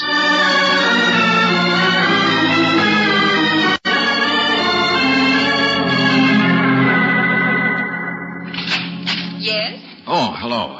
This is Mr. Farrell's residence? That's right. I'd like to see him, please. Well, I'm afraid Mr. Farrell's busy. I see. Well, if you don't mind, I'll wait. My name is Valentine. How do you do, Mr. Valentine? I'm Mrs. Farrell. Oh. Your husband is busy, you say? Well, I'm not sure, but I think so. A man came to see him, and they went into his study. I've been upstairs, so I don't know whether he left or not. Mm-hmm. Well, would you mind finding out? Not at all. That is, what was it you wanted to see my husband about? Well, I have something for him, that's all. Something that he lost, I believe. And your name is Valentine? Yeah, that's right. But he wouldn't know the name. I just found this thing and traced it to him.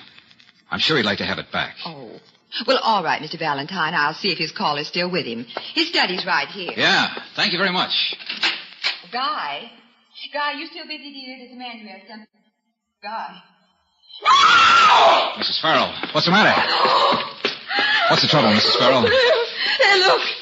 Is that your husband? Yes, it is. Oh, wait a minute. Easy. I'll see. Mrs. Farrell. Yes. I think you'd better go out for now.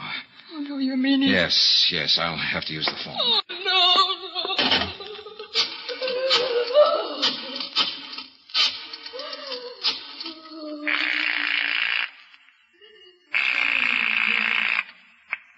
Hello. Lieutenant Johnson speaking. Johnson, this is George Valentine. Yeah, Valentine. Any luck? No, but you told me to call you if I needed help. I'm out at Guy Farrell's place. You better get here right away. Guy Farrell's? What's up? I got a job for you now, Johnson. Farrell's been murdered.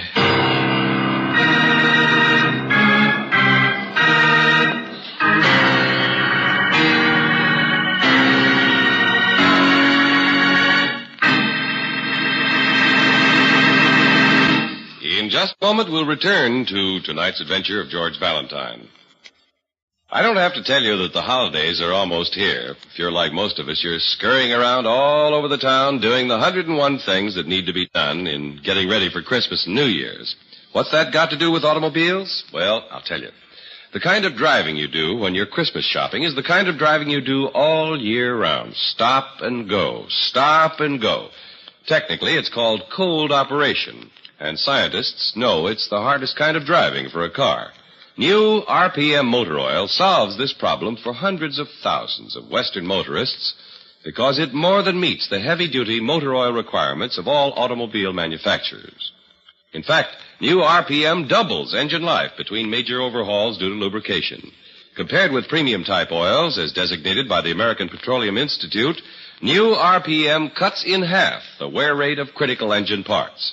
Yes, new RPM motor oil, the oil developed through atomic energy, protects your car during stop-and-go cold operation, the time when your car needs protection most. Be sure you get new RPM motor oil for your car at independent Chevron gas stations and standard stations where they say and mean, we take better care of your car.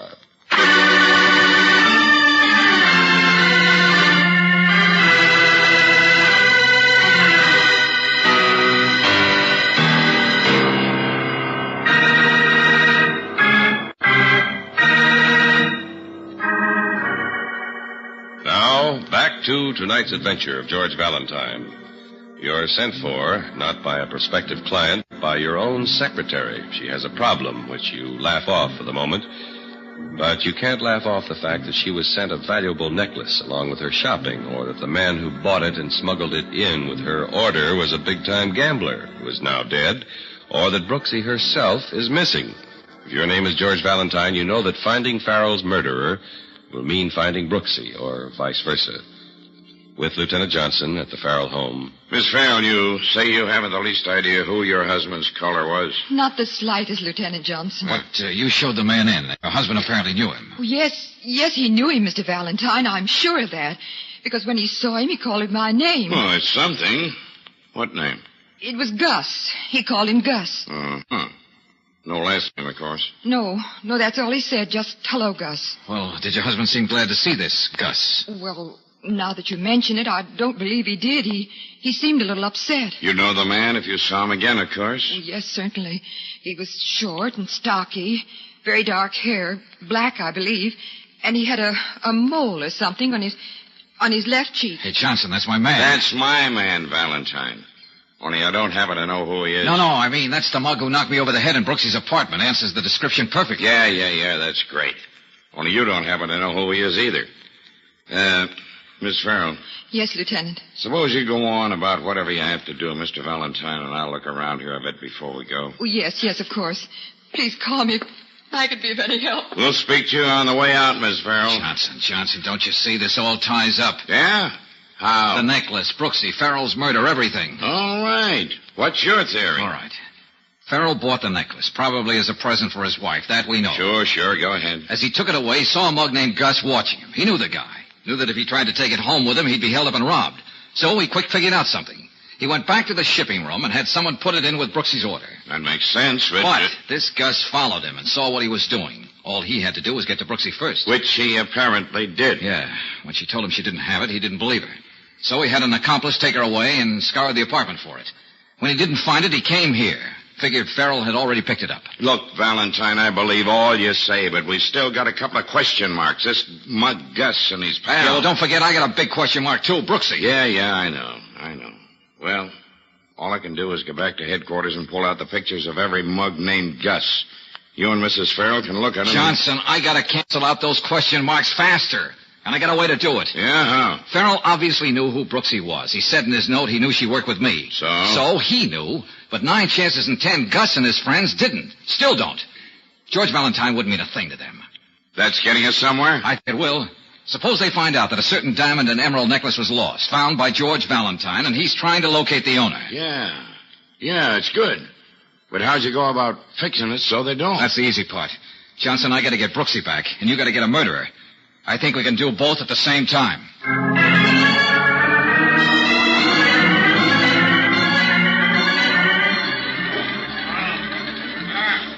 But, Chief, that was just a plain accident. I'm a reporter. I don't miss stuff.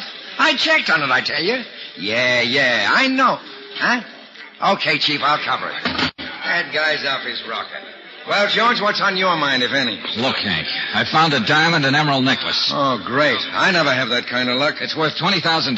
Better still, tell you what to do. Turn it over to the police. Nobody claims it in 30 days. It's yours. Will you settle down for a minute? Just because of this necklace, my girl's disappeared and a man has been murdered. Well, that makes quite a... Huh? Yeah, now listen. I want you to do something for me. Sure, George. Glad to. Find the murderer or your girl? I'll find both of them and give you the exclusive story, but you got to do something first. Okay, such as... I didn't find the necklace, Hank, but the guys I'm after don't know it. I want them to think I did. And how do you do that? Well, that's where you come in. I want you to write a story for your paper about how a George Valentine found a valuable diamond and emerald necklace. Get him to stick it on the front page. You've got influence. Sure, but... I'll give you a description of the necklace and my telephone number. Now, remember, your story says that I want a way to return it to the owner. Now, sit down at that typewriter and get to work.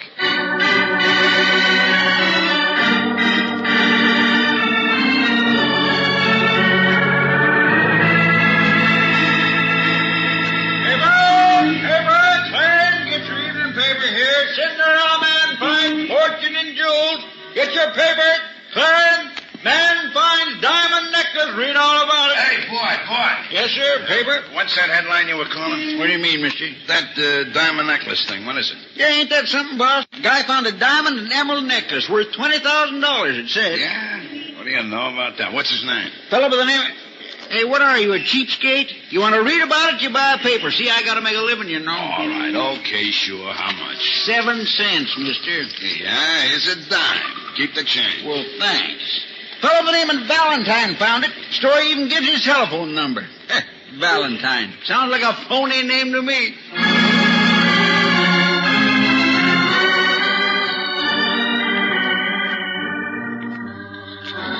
Valentine. Okay, Johnson, you wanted to see me. Why? Well, I see by the paper you found a necklace.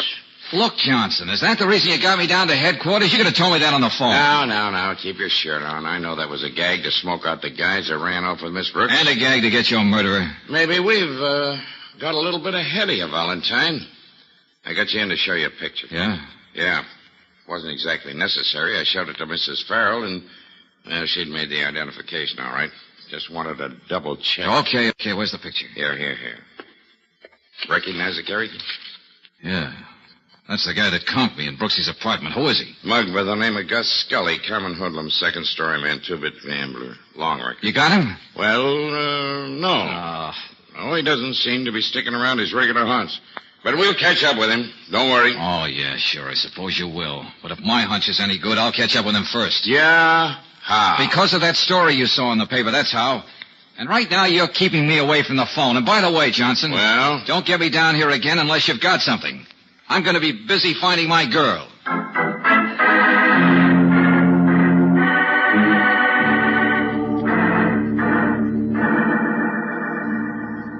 All right, sister. You know what to do.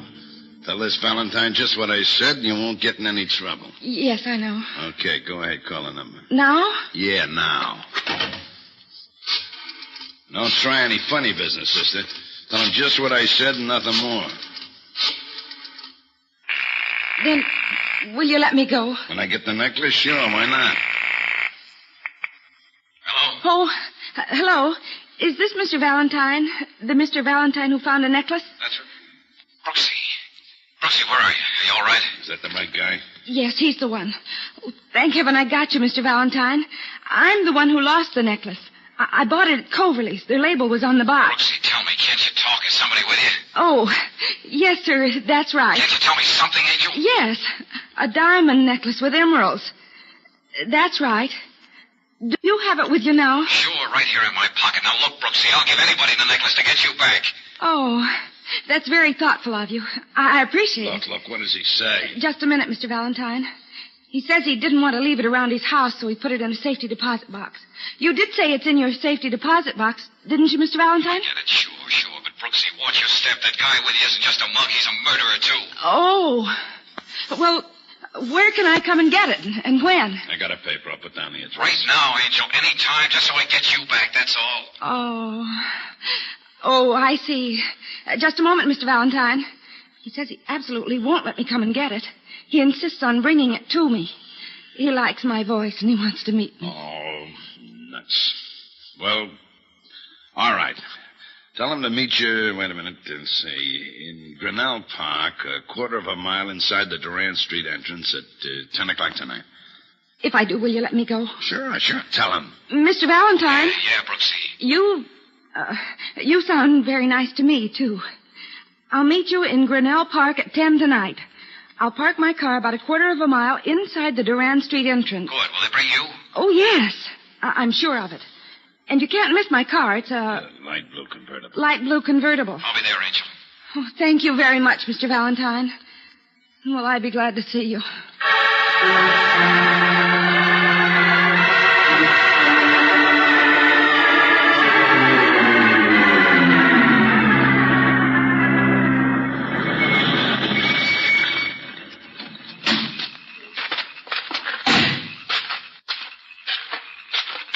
Okay, mister, stop right there. What? Who's that? Me, Bud. Give me that necklace. What necklace? You know what I'm talking about, Bud. Your name's Valentine, ain't it? Why, yes, that's my name, Okay, hand over the necklace. but it's so dark here, I can't see you. Who are you? None of your business. Give me that necklace. Oh, no, indeed. No, I won't. I'm delivering the necklace to a very nice young lady who called me on the phone. Where is she? Up there in that car. She didn't want to get out on such a dark night, see, so she asked me to get it for her. Then I'll go to her. She had a very nice voice. She was a lady, I'm sure. And I'm also sure that you're no gentleman. Oh, you think so, huh? Well, suppose I ain't. You got a necklace on you, and I want it, see? Well, you're not going to get it. No, indeed. The lady Give said... it to me. Huh? What are you doing? What's that? That jerko is a gun right in your ribs, a gun that shoots bullets. Now get it. A gun? Oh, well, good heavens. I wouldn't want you to shoot me. Let go, man. Let go. Drop that gun. Pretty, I can't stop twitching I my said arm. drop that gun. That's better, friend. Yeah, that's what you think. Oh, yeah. Oh. Stay where you are, Angel. Say the double crosser. Oh, yeah, try it. That dame was crooked. She kicked You're going to be crooked, too, as soon as I find your feet. George, are you all right? Yeah, Brooksie. Be right there. Oh, Johnson. George, he almost killed you. Or vice versa. Johnson. Okay, Valentine. You waited long enough to call. What are you trying to do? Run a one-man war? It worked, didn't it? There's your killer, Johnson. He'll tell you about his accomplice. Yeah. And you better pick up his gun, too. The boys might need it to hang that murder on him. George, how did you ever know he was a murderer? I'll explain the whole thing in a few minutes, Brooksie. Oh, let's get out of here and have a cup of coffee.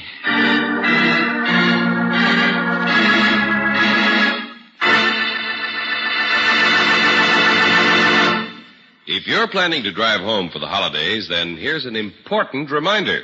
You'll find independent Chevron gas stations and standard stations throughout the West ready and waiting to serve you with friendly, courteous service, top quality products, and spotless restrooms. Car savers are particularly proud of their spankin' clean restrooms and make it their business to keep them well scrubbed. Stop in during your holiday trip at any standard station or independent Chevron gas station where they say and mean, we take better care of your car.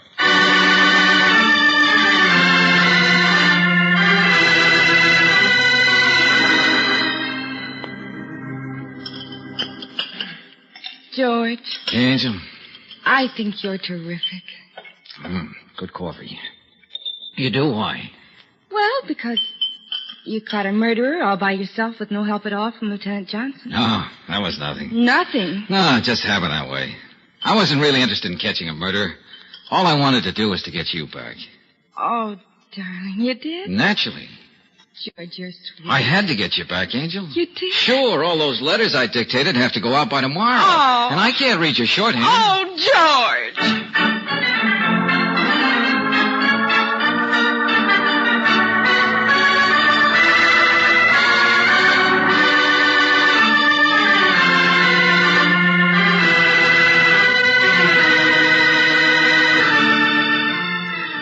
Tonight's adventure of George Valentine has been brought to you by Standard Oil Company of California on behalf of independent Chevron gas stations and standard stations throughout the West. Robert Bailey is starred as George with Virginia Gregg as Brooksie. Let George Do It was written by Lloyd London and directed by Kenneth Webb. Ken Christie was heard as Lieutenant Johnson, Joe Forte as Moe, Ted DeCorsia as Scully, Lois Corbett as Mrs. Farrell, and Parley Bear as DeSalle. The music is composed and presented by Eddie Dunstetter, your announcer, John Heaston. Listen again next week, same time, same station, to Let George Do It. Let George Do It is heard overseas through the worldwide facilities of the Armed Forces Radio Service. This is the Mutual Don Lee Broadcasting System.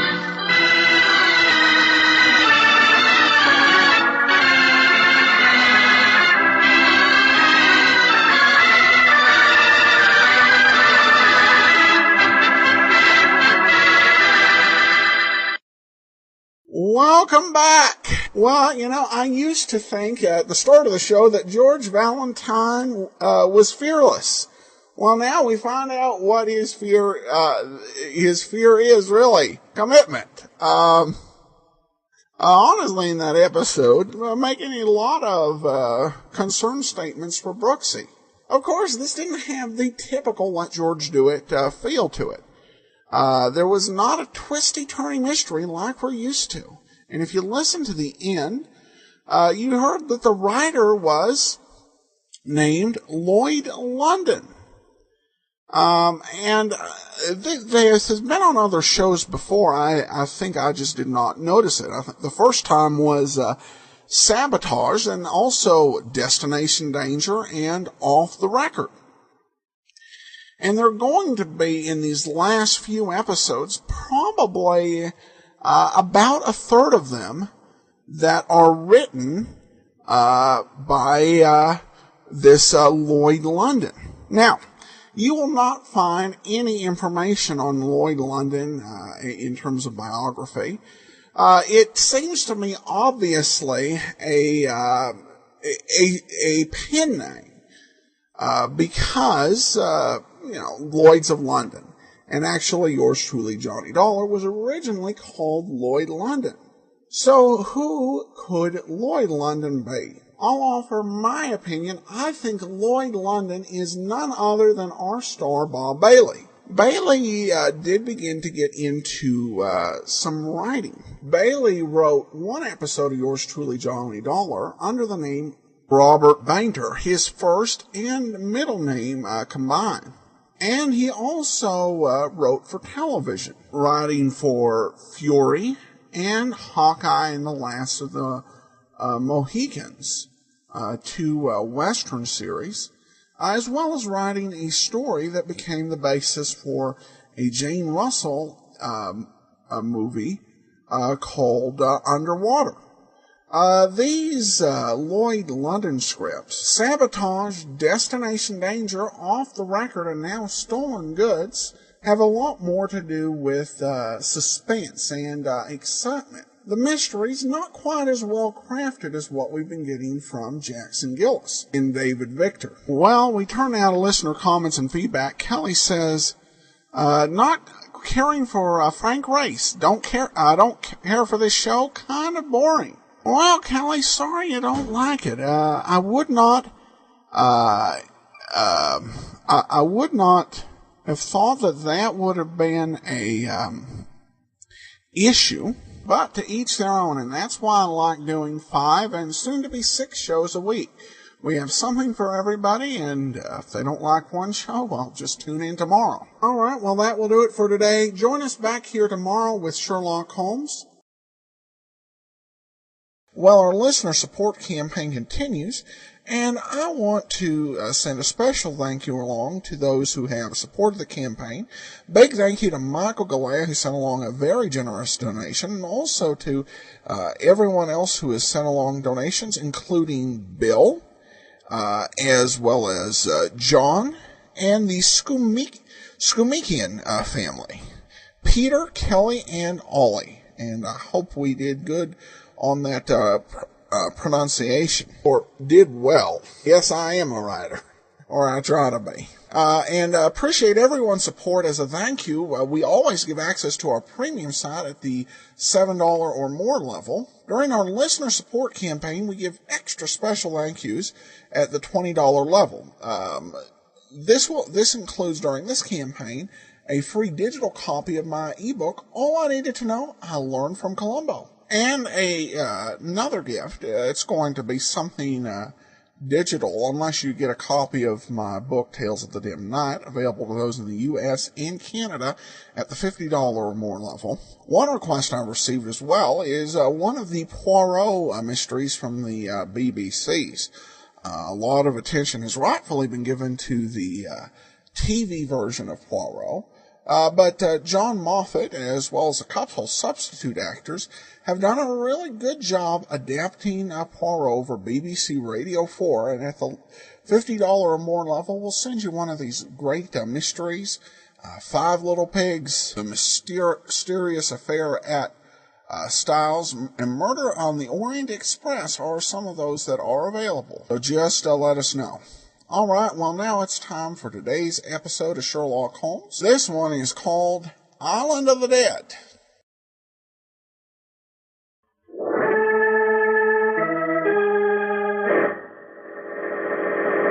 From New York City, the makers of Clipper Craft clothes for men and more than 1,200 leading retail stores from coast to coast present Sir Arthur Conan Doyle's immortal character, the world's most famous detective, Sherlock Holmes, starring John Stanley.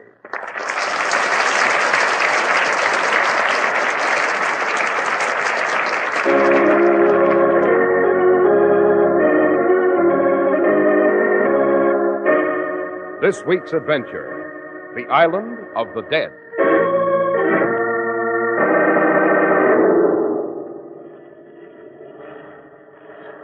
Now look, Holmes, if I stand by the edge of this rock, I can just reach that rope ladder. Then we can sneak aboard the ship. Seize the rope, Watson. Quickly. Careful.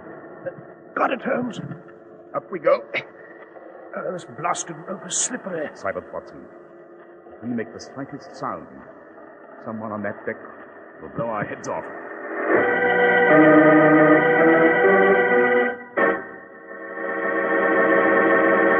Well, this is my cue, friends, to tell you that Clipper Craft suits of truly luxurious quality, bearing the Clipper Craft label, cost only $40 and $45. Well, I'm a worsted man myself, Mr. Harris. Well, what a break for you, Mr. Barron.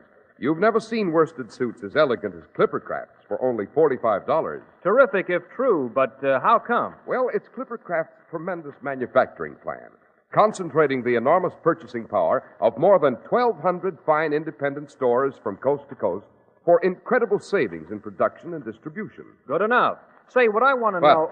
Remember, it's not a genuine Clipper Craft suit or coat unless it bears the renowned Clipper Craft label, like the sterling mark on fine silver. It's your guarantee of superior value. Where do I get those Clipper Craft suits you say I'll go for? Well, right in your own community at the friendly independent store that sells clothes bearing the famous Clipper Craft label. And you can save plenty on Clipper Craft's top coats and overcoats, too.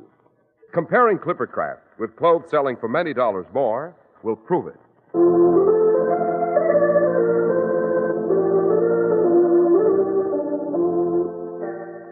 Well, Dr. Watson, just what was the Island of the Dead? An incredibly ghastly spot, Mr. Harris. Forsaken, uninhabited. It was the extreme southeastern end of the channel, out of Felmouth. In 1899, a young lad named Jim Saunders and his bride Peg were sailing on a honeymoon voyage. There was Jim, Peg, and Jim's man, a Chinese, Lin Si Fei, who cooked, helped to handle the trim little sailing boat, and occasionally provided entertainment by singing. An enchanting cruise, until Jim and Peg sighted the island. Curious, they anchored off the beach and went ashore, not realizing that they were on the Island of the Dead.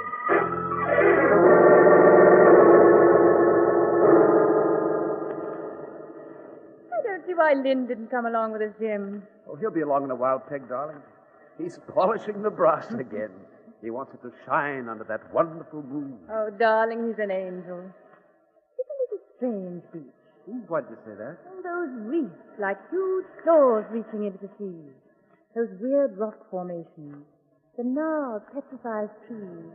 It's unearthly, darling, as though we were on another planet. Do you suppose anyone's on this island? Oh, no, Peg, darling. It's impossible. It's completely abandoned. Shall we walk down the beach? No, let's go inland. Oh, but darling, we've been lost. Oh, let's just walk a bit inland, Peg. Probably no human beings are here before for decades. Who knows, we'll discover something. Let's stop here, Jim, and just stroll on the beach. Frightened? Yes, a little. Silly. Oh, come, let's have a look about, Oh, steady, don't fall on these rocks. Oh, please, Jim, let's go back to the ship. Darling, don't be absurd. What's that? Where? Lying in the sand. It's a skull. A human skull. Oh, Jim, we're going back to sailboat this instant. I knew there was something awful about this island. But there's no reason to be frightened. Oh, it was probably just the skull of an old sailor shipwrecked here centuries ago. Probably, but we can't be sure. But Peg will never be here again. Very few people have an opportunity to see an island like this. Haven't you an adventurous spirit? Oh, come on. Oh, well. What's that bush? That's the girl.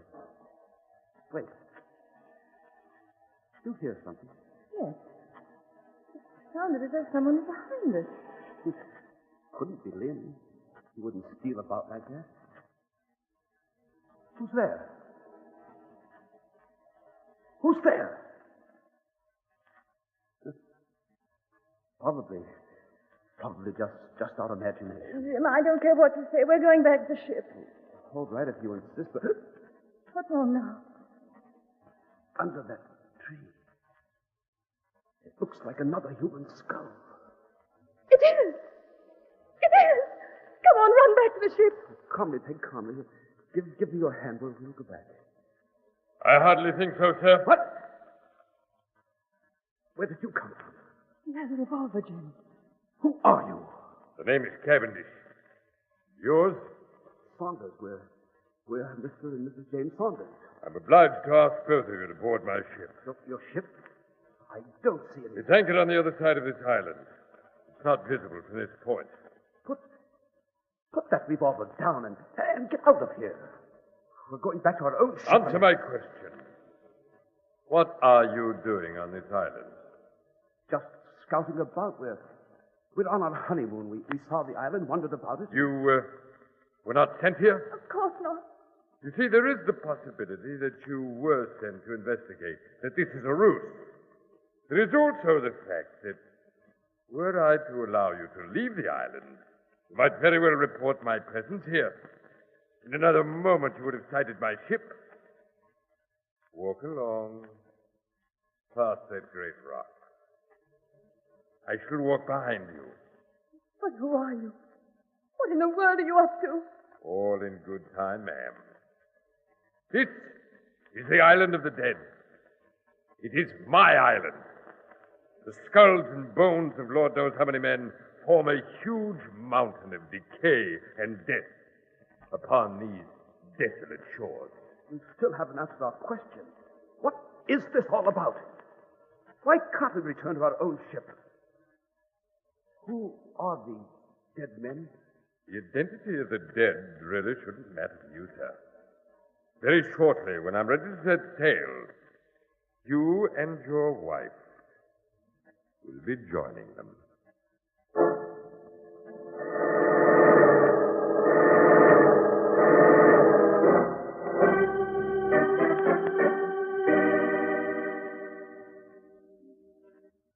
By George, Holmes, this is the sort of evening here at Baker Street that I relish.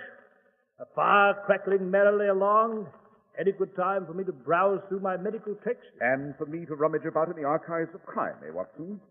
I regret that your tranquility is about to be disturbed. Oh, really? Yes, on our stairway there are the steady, distinctive steps of a certain determined gentleman. They are the clumsy feet of the law. In short, our mutual acquaintance, Inspector Lestrade of Scotland Yard. He will now pause for a moment to regain his breath. He will then assume his most authoritative air and knock. Lestrade is of that tiresome breed of humanity that's always predictable. I'll answer it. Well, good evening, Inspector Lestrade. Dr. Watson? Holmes? Lestrade, aside from the fact that you traveled here via the underground, that you had luncheon at the Criterion Bar, you haven't been to Scotland Yard for some time, what additional information have you for me? Oh, Holmes, now really. How do you arrive at those conclusions? Because, my dear Watson, in his left hand, Lestrade carries a variety of sweets sold only in the underground. Upon his shoes are white markings clearly made by a lime wash. The Criterion's repairing its main entrance with a wash, and Lestrade has managed to step into it. There's also a button missing from the sleeve of his jacket. He would never appear at the yard and risk censure without its being replaced. Therefore, he has not been to the yard for some time.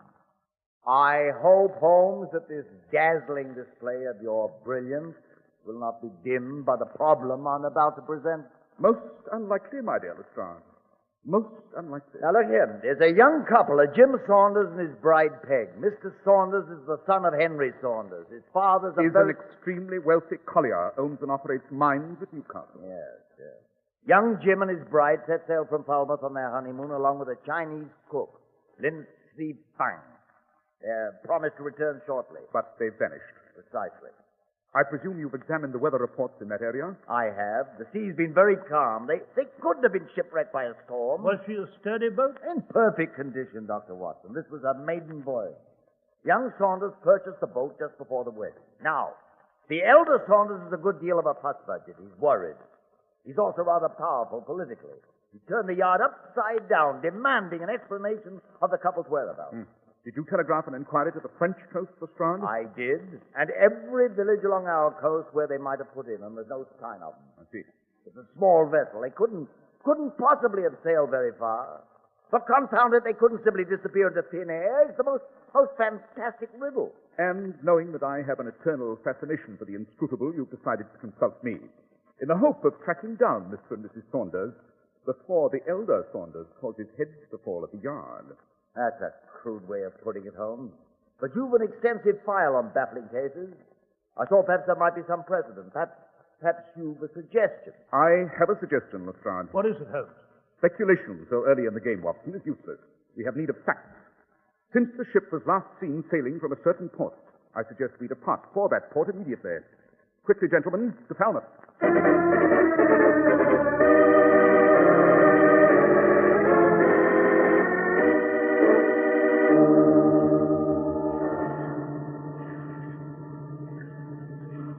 Holmes, I venture to say you've led us on a fruitless and absurd journey. We've learned nothing here at Falmouth Harbor. Lestrade is correct, Holmes. We've spoken to the villagers. They simply confirmed that the young couple sailed from here. But now, riding about in the harbor in this police launch, shivering in this bitter cold night, it's pointless. I persist, gentlemen, that since Mr. and Mrs. Saunders disappeared from this harbor, these waters will eventually produce evidence, however flimsy, that will ultimately explain the mystery. One solves the crime at the scene of it. Aha! Look! There, through the mist, off the port bow. The sailboat. Must be a madman at the wheel. She's zigzagging all over the place. Can you make out what boat it is? So dark. I'll tell the constable to steer closer to it. Closer, man, closer to that sailboat. Lestrade, comparing the silhouette of that sailboat with the photograph shown to us just recently, I should say it's the ship belonging to young Saunders. It is. We found them, Holmes. We found them. A premature celebration. Obviously, all is not well aboard that boat we're approaching. Not under control. We'll signal to them. The lantern! Signal that boat with our lantern, Constable. There, he's signaling. We'll see if they answer. Must be something wrong. They're not showing any lights. Wait. See if they answer our lantern. No, they don't. That boat's lurching badly. Had an accident, you suppose? Sprung a leak? Notice, Lestrade, a dent in the prow. Pull alongside of her. We'll jump aboard. And I suggest it be done with great speed. Heave to, we'll board her.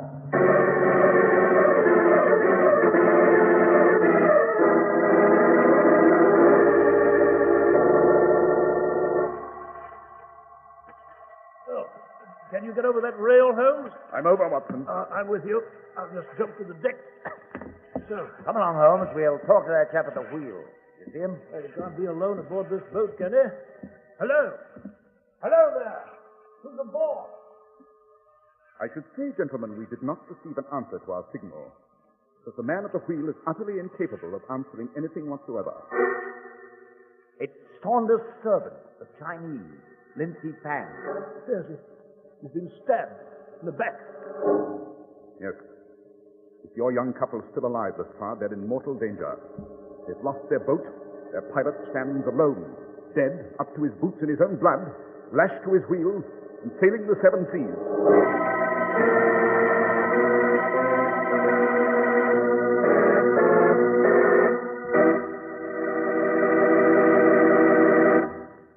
There's something else you should know about Clippercraft, Mr. Barron. What else? I already know that more than 1,200 fine independent stores from coast to coast concentrate their purchasing power For simply unbelievable savings in production and distribution. so that it costs me only $40 to $47.50 for a fine top coat or overcoat with the famous Clippercraft label. Well, not only that, Mr. Barron. Listen. Clippercraft's handsome new zipper-lining top coats are a sensation. So expensive looking, yet so inexpensive. That's for me. That's why men who know insist on Clippercraft clothes bearing the Clippercraft label. So be sure to visit the Clippercraft store in your city. These leading stores in the metropolitan area are proud to add their names to Clippercraft in your suits, top coats, and overcoats. In Manhattan, Saks 34th, Broadway at 34th. John Wanamaker Men's Stores, Broadway at 8th and 67 Liberty Street. In Brooklyn, Abraham and Strauss. In Newark, New Jersey, Boulevard Men's Shop, Kresge Newark. And in Jamaica, the B&B Clothes Shop, 16408 Jamaica Avenue.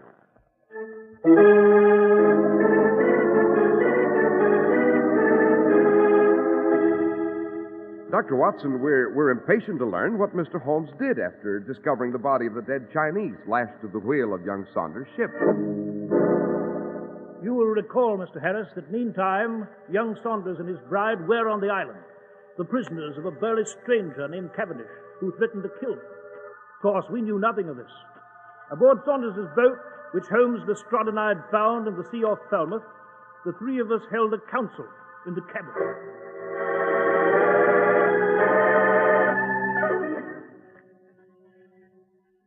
You must admit, Holmes, that we're stumped.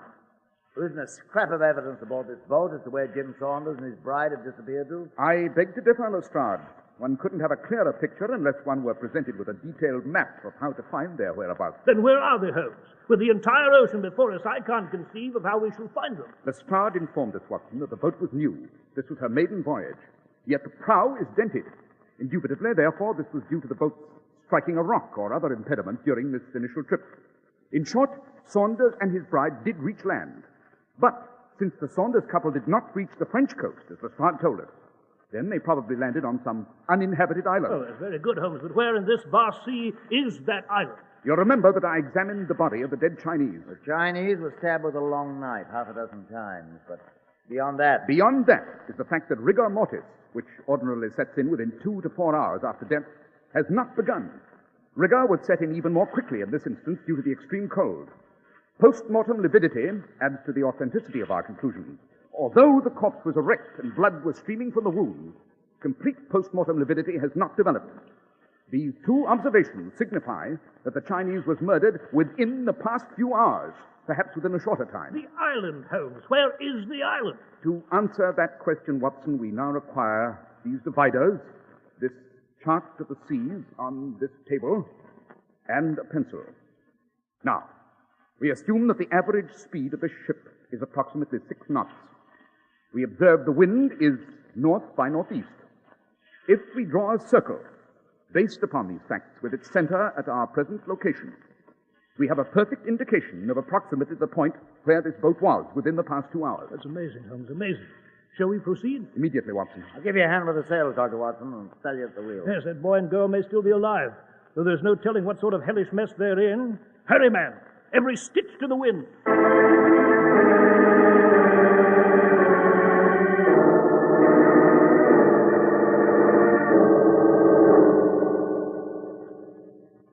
Be seated, Mr. Saunders, Mrs. Saunders. I believe you'll find my cabin quite comfortable. Wine, rum. You have a favorite refreshment? No, Cavendish. This is the most outrageous. Your protests are of no avail, Mrs. Saunders.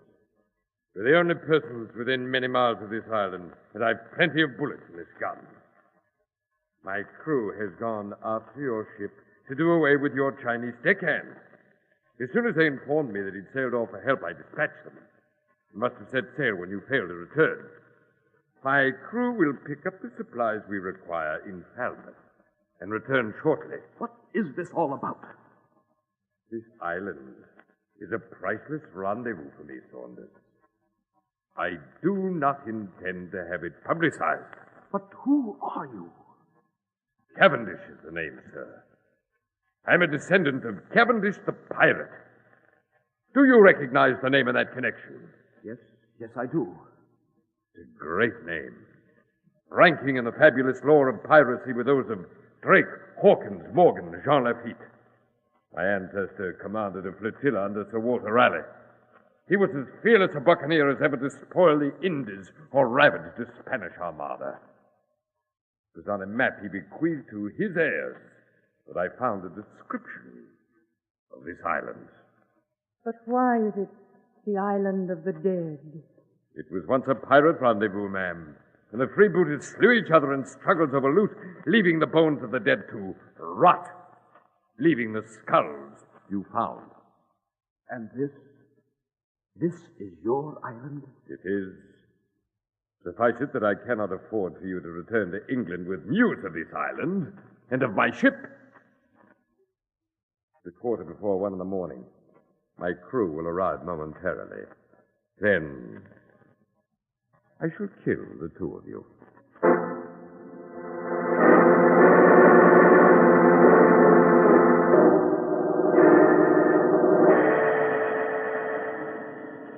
Well, Holmes, we've beached our boat and found the island. Now, how on earth shall we examine this gruesome territory? I would suggest, Watson, that we divide our forces. You and I shall circle about the island, beginning toward the left.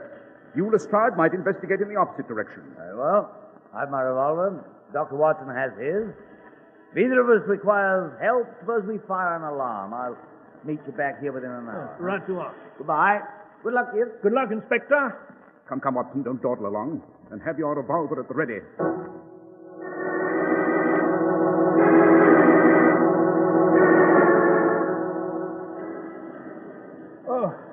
Oh, this is exhausting, Holmes. Marching along this way, you know. Look, Holmes. There's a ship. A huge ship. Yes. On which we may find Mr. and Mrs. Saunders, Watson, and possibly the motivation for the death of the Chinese. We must go aboard. Unobtrusively, of course. Follow me. Yes. The decks are deserted. It should be possible to sneak aboard unnoticed. Let's do it. Up the Jacob's ladder, you see it? Dangling close to the edge of those rocks. Yes. I believe we can manage it. Come on, Holmes. Quietly, Watson, very quietly. Has the master of this ship been responsible for the ruthless murder of Lin Fang? I dare say he'd be delighted to add our names to the list, possibly with an even more loathsome technique. Here, if I stand to the edge of this rock, I can just reach that rope ladder. Careful. Got it, Holmes. Got it. Then up we go. Follow up behind me, Watson. When my eyes reach the level of the deck, I shall pause and have a look about. Now, up. Oh, this blasted rope is slippery. Silence, Watson. If we are heard, someone on that deck will blow our heads off.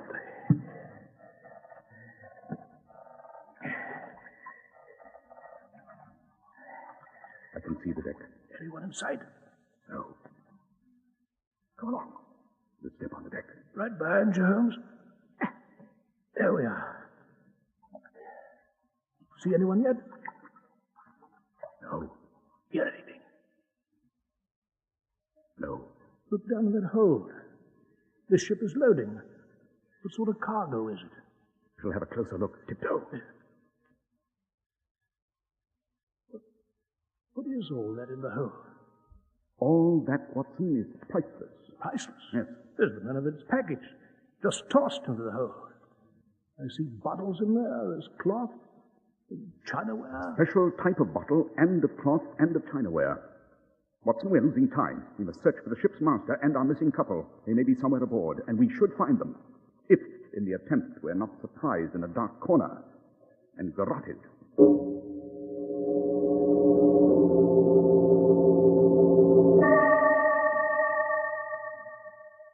It's 1 o'clock, Mr. Saunders. I must prepare for the arrival of my crew. You and your wife now become a burden to me. Stand up, both of you. I said stand up, both of you! We would overdo it, Talbot, even before we reach this island, Cavendish. A search party must be out. They'll find you. I doubt it. Within the hour, we shall have steam up and put to sea. If they do find me, I shall simply say that I've never seen or heard of you. With your bodies at the lowest depths, it should be difficult to prove the contrary. Mrs. Saunders. Yes? I shall shoot you first. I'm a rather gentle soul, and I believe it best if you're spared the sight of your husband's death. You rotten! Don't you move, Mr. Saunders. This revolver is just a few inches from your wife's head. Now, one quick bullet, Mrs. Saunders. Like this. Ow! My shoulder! Are you all right, Peggy? Yes, but who fired? It came from that doorway. You may credit the excellent marksmanship to my friend and colleague here, Dr. Watson. I'll take Cavendish's gun, Holmes. I have it. Who the devil are you? My name is Holmes. Mr. Sherlock Holmes. Very grateful to you, Mr. Holmes. Indeed, you should be. I'm a private investigator, Mr. Cavendish. In addition to ordering someone to kill Lin Fang, in addition to detaining Mr. and Mrs. Saunders for the purpose of doing away with them, you have a cargo of stolen goods in the hold of this ship. So that's That's what it is. In the hold of this ship, you have a priceless collection of goods, all reported by the police of England and the continent as stolen or missing. You have Ming pottery, Renaissance paintings, tapestries, rare perfumes. I should say your crew gathered these curiosities. You loaded them aboard. You used this island as a haven because you could not possibly afford to dock at an ordinary port with such a cargo. Now, I imagine you hope to sail a great distance. Yes, to the east, Mr. Holmes. He told us that. To Cairo, Suez, and Singapore. Of course, stopping at each port just long enough to secure a handsome price for his wares. Did you find our boat? Yes, we did. She's lying at the other end of the island. Shall we adjourn to that boat? Yes, let's get away from here. Planning to join us, Mr. Cavendish? No. No, I won't go back. I would accept the invitation if I were you. In the best criminal circles, Mr. Cavendish, an invitation from Mr. Sherlock Holmes is never declined.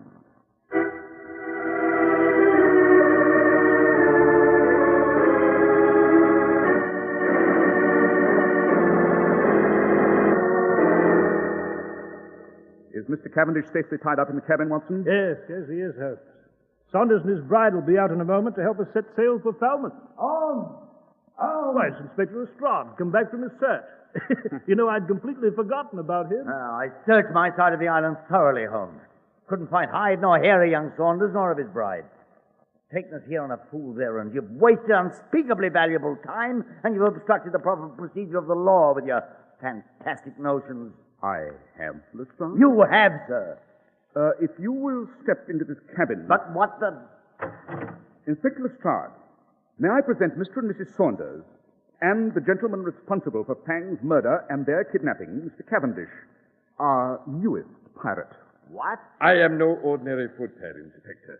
I anticipate being treated as befits my station. If you will assign a well-manned police launch to this island, Lestrade, they'll find a complete inventory of certain goods stolen from a dozen cities recently in the hold of Mr. Cavendish's vessel. Aboard it, in a short while, they'll also find his crew. Undoubtedly a prize catch of assorted scoundrels and thieves. Well, you've done it again, Holmes. Yes, I must compliment you, Holmes. You've protected society from a notorious brigand, and you've saved two newly married youngsters who may now look forward to enjoying a full life together. Sentimental nonsense. I've merely arrived at the solution of another problem in criminal detection. The lives of everyone involved in this case will soon be reduced to a few lines scribbled upon an index card in my files. Their proper perspective, Lestrade. Their proper perspective.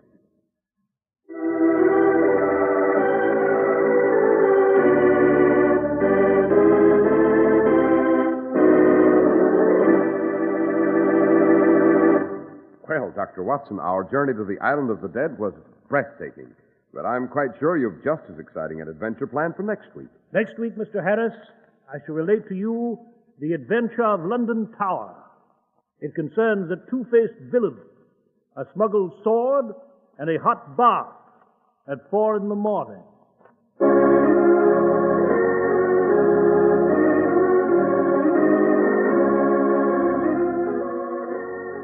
The makers of Clipper Craft Clothes and more than 1,200 stores from coast to coast have brought you another in the new series of broadcasts featuring the world's most famous detective, Sherlock Holmes.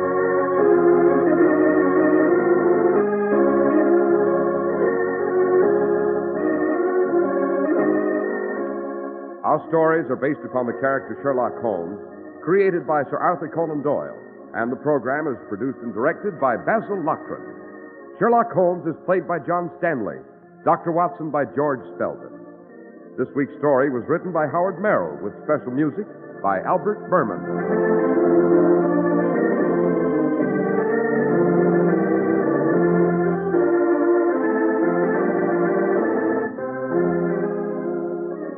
If you don't know your Clippercraft dealer, write Clippercraft, 200 Fifth Avenue, New York City.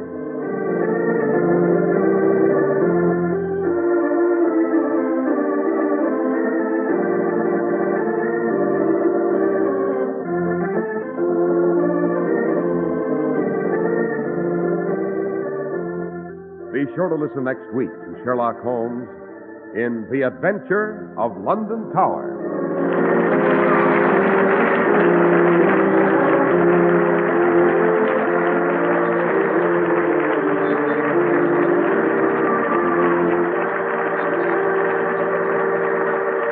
This is Cy Harris speaking for Clipper Craft Clothes. This is the Mutual Broadcasting System. Welcome back. I expected an episode titled The Island of the Dead to be a little more spooky, but that's okay. At any rate, it was a better show than last week's. Nice, fairly suspenseful episode. Well, we do turn to emails now. Christine says this was regarding the episode from a couple weeks ago. I was just listening to today's episode of Sherlock Holmes, and I thought I'd gotten my high for the day even before the story started because the Clipper Craft ad had me in stitches. Give thanks for America because there is no other country where you could get a quality suit for a low price. Seriously, advertising has come a really long way. Yeah, it's just a question of which direction. I don't know. I guess today they would have said... I don't know. The one type of ad that comes to mind is like for a soft drink. I think Sprite. They said, thirst is nothing, looks is everything. Buy Clippercraft. Like I said on that show, there's some good advertising. Really, Bill Goodwin. They're probably. Half the comedies done on radio were not as good as Bill Goodwin doing an ad for whatever sponsor, Maxwell House or Swan Soap, was just really superb. Raised ad pitching to an art form. Not so with Clippercraft. Ben asked a question. I can't find the list of coming series. Is it here or somewhere else? Does Rocky Jordan make the cut? Hope so. That's an incredibly good show. I definitely agree. Rocky Jordan's a great show, and it does make my cut. It is not scheduled for next season. I did last week kind of go through next season's shows kind of quickly. So you can view a list of all the shows we are planning to do, as well as all the ones we've done. So, if you're thinking, I just heard that, Box 13, that'd be a really good show to do. You can go ahead and check biglist.greatdetectives.net. We have a list of the shows we're going to do, the shows we've done, and some shows we've decided not to do. So it's all there, biglist.greatdetectives.net. All right, well, that'll do it for today. Join us back here tomorrow for yours truly, Johnny Dollar. Well, you made this a wonderful listener support campaign. I want to thank everyone for your support. So I especially want to thank those who donated since I last recorded an episode. So I want to thank Lise and Douglas and David. Also, Priscilla and Eugene. And thank you so much, everyone, for your support. Listener support campaign runs through Tuesday, September the 4th, so the day after Labor Day. During the listener support campaign, in addition to being able to help the show and our overall efforts, listeners who give $7 or more obtain access to our premium site. In addition, listeners who donate $20 or more during the listener support campaign will receive a digital copy of my book, All I Needed to Know I Learned from Columbo, and another free digital gift. Among those available at the $100 level, and this is something new we've added this year, is a copy of The History of Harry Nile, Set 1. This contains in chronological order of when the events occurred, the first 23 adventures of Harry Nile, starring Phil Harper. Harry Nile was originally created in the 1970s and then revived in the 1990s and continues to turn new episodes out from Seattle, with adventures set in Los Angeles and in Seattle. And they do a great job of really, I think, capturing the feel of the golden age of radio and detective series. And those 23 episodes are available as a thank you gift at our $100 level. All right, well, now it is time for today's episode, The Monopoly Matter. Wrigley's Spearmint Chewing Gum, the refreshing, delicious treat that gives you chewing enjoyment, presents for your listening enjoyment John Lund as Johnny Dollar. This is Maud, Mr. Dollar. Mr. Brandt just stepped into the office. Oh, good. I'll connect you. Hello, Johnny. I'm sorry I was out when you called, Mr. Brandt. Your secretary mentioned a fire you wanted me to look into. Yeah, that's right. We got the report about a half hour ago. If you hurry, you can be there when the fire inspector decides the cause. How serious is it? I don't know. I couldn't learn whether anybody was in the building or not. It's a recreation club on the outskirts of Waterbury. The Monopoly, Trent Street. Okay, Mr. Brandt. I'll take a run out and let you know what I find.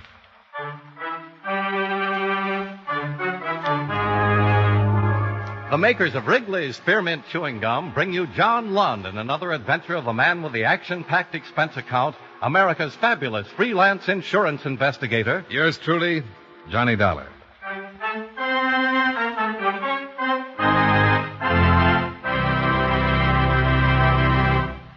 Friends, the makers of Wrigley's Spearmint Gum present these weekly adventures of Johnny Dollar because they know that millions of you enjoy Johnny Dollar. That's true of Wrigley's Spearmint Chewing Gum, too. It's enjoyed by millions, day in and day out. People find that chewing on a smooth, delicious piece of Wrigley's Spearmint Gum somehow makes time pass more pleasantly. Whether you're working, driving, shopping, or just taking things easy, that good, tasty chewing gives you enjoyment and satisfaction. So always keep a package of Wrigley's Spearmint Chewing Gum handy. And whenever you want a refreshing, delicious treat, chew a stick. You'll like it. You really will.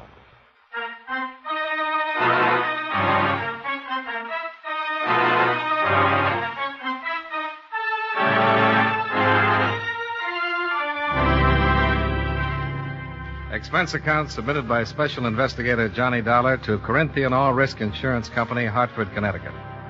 The following is an accounting of expenditures during my investigation of the Monopoly matter.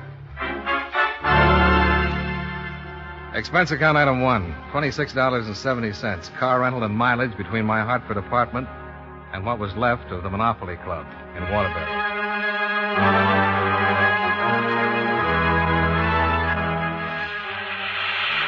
Where's Mitchell? Where's Mitchell? We need more men over here. Get Mitchell. We're losing pressure on number 3. Check the joints for number 3. Hey, you men, that wall's going. Come out of there. Get out of there.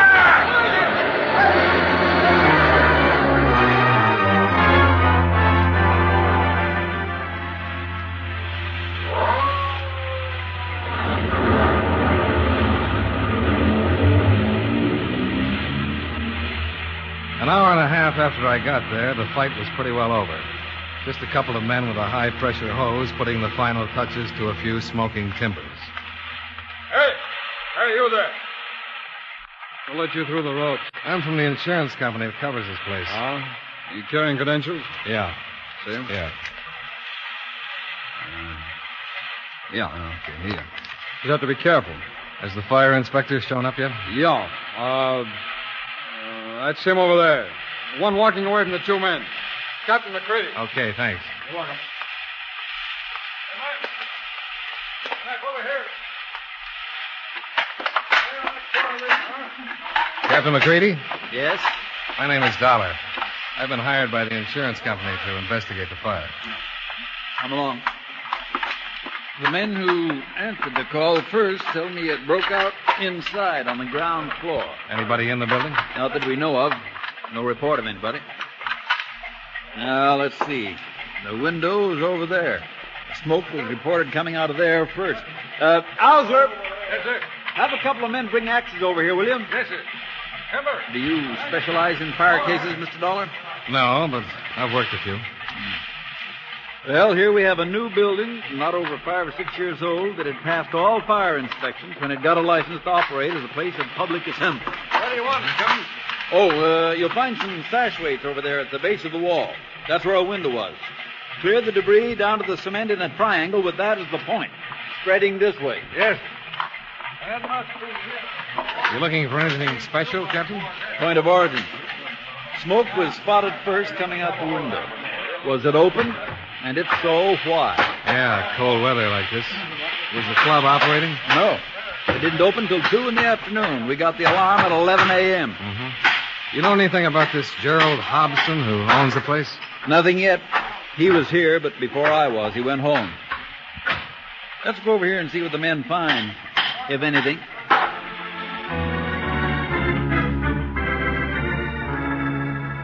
What we found pointed without a doubt to arson. Bits of broken bottles, the remnants of unburned cloth.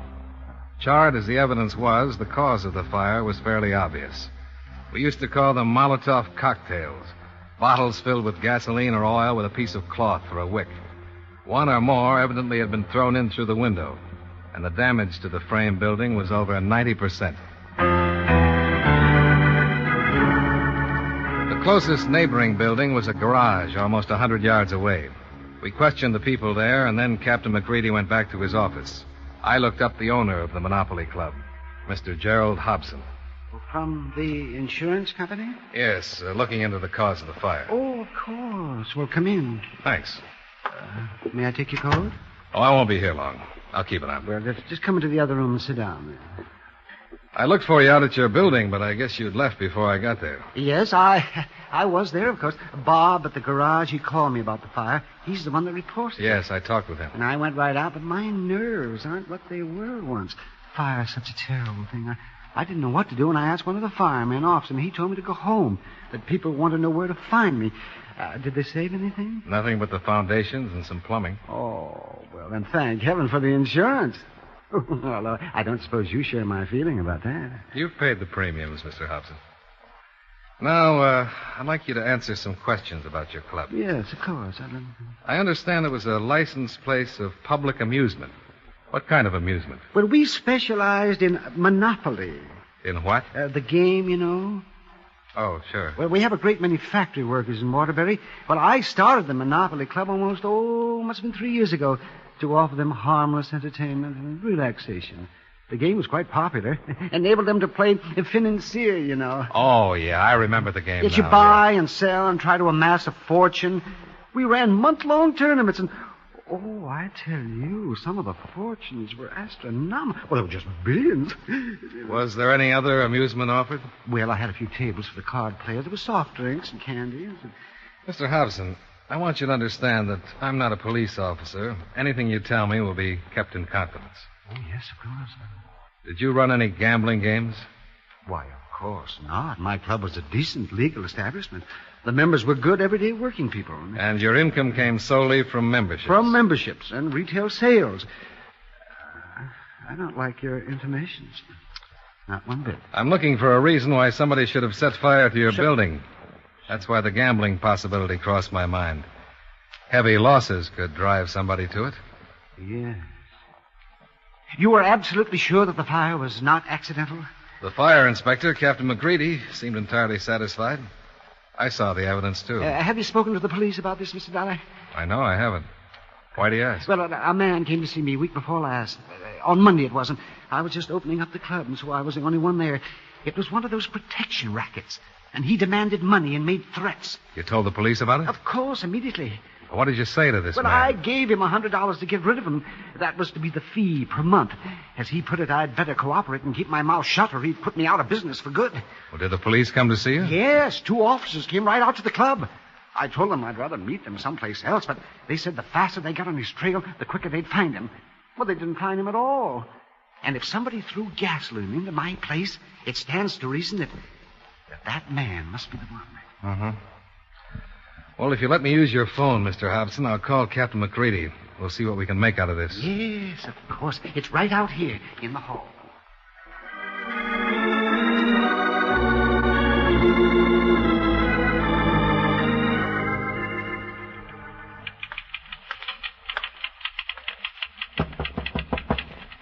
Yes? Oh. I'm sorry I missed your phone call, Dollar, but I had a meeting with Chief Blair. Oh, it worked out fine, Captain. Gave me time for a sandwich. Good. Sergeant Winnick of the police bunco squad came over. He just stepped out of the room for a moment. I'm naturally requesting an investigation from the city fire attorney, but now, with the possibility of extortion, the police can start their own right away. That'll speed things up. Do you have anything else? Well, the lab isn't finished with the evidence yet, but so far there are traces of 3 bottles. Sergeant Winnick, this is Mr. Dollar. How are you, Sergeant? Nice to know you, Mr. Dollar. Now, sit down. You talked to this Mr. Hobson? Yeah. How did the subject of this man and his threat come up?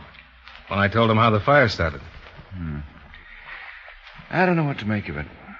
I got out the report on that call we made at his club. 2 of our men were there 15 minutes after he phoned. And Hobson's description of the man had been radioed to every squad car on the streets. You didn't get any place on it? No. We haven't had a complaint from anybody else in town on anything like it. If a protection racket was building, you'd think we'd get more than 1 call, wouldn't you? You think Hobson's report was untrue, then, huh? We closed the investigation on the theory that a Tranchen had taken him for $100 on a protection scare. Now I'm not so sure. You haven't checked on Hobson? Not yet. But I think we should. I'd be glad to have you along. Oh, thanks. Then I guess we don't have to take up any more of the captain's time.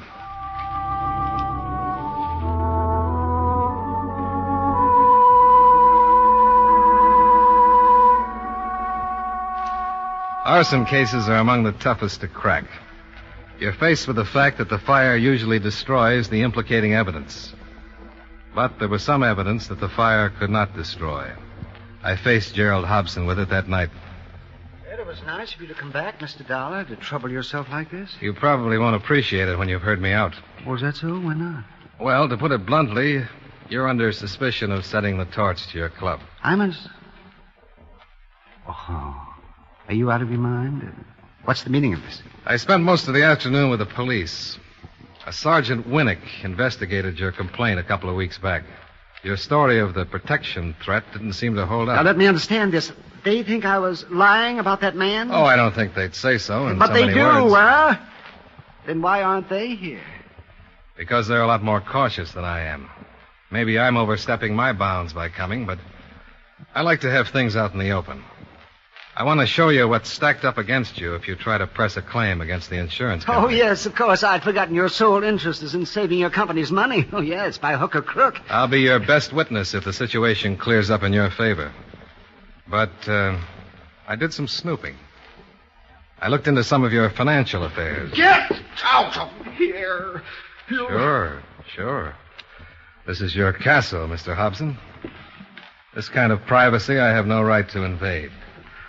But the fact that $18,000 would save your financial neck is not private information anymore.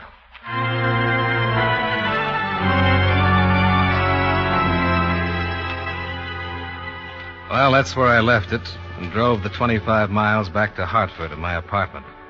And that's where it stayed until the phone interrupted my first cup of coffee the next morning at 10:30. Johnny Dollar. Sergeant Winnick in Waterbury. Oh, yeah, Sergeant. What's new? Did you jump on Hobson last night like you said you were going to? Yeah, I needled him a little. You should have saved it. The picture's changed. Hobson's story is on the level. Oh. Well, I've been wrong before. Another protection threat. About 20 minutes ago in a bowling alley at 783 Sheridan. It ended in a shooting. 1 man dead, another wounded. If you're coming over, I'll meet you there. Yeah. Thanks for the call, Sergeant. I'll get started right away.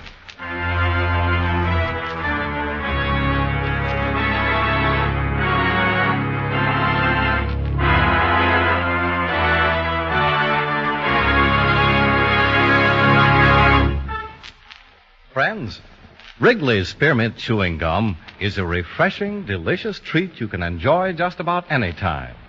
Even when you're busy working, you can slip a stick of Wrigley's Spearmint in your mouth and enjoy that pleasant chewing.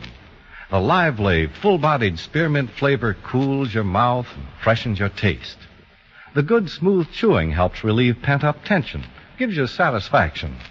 As a result, you seem to feel more relaxed and get more enjoyment out of what you're doing. So enjoy chewing Wrigley's Spearmint Gum while you work and at other times, too. Get a few packages next time you're at the store. That's Wrigley's Spearmint Chewing Gum. Healthful, refreshing, delicious.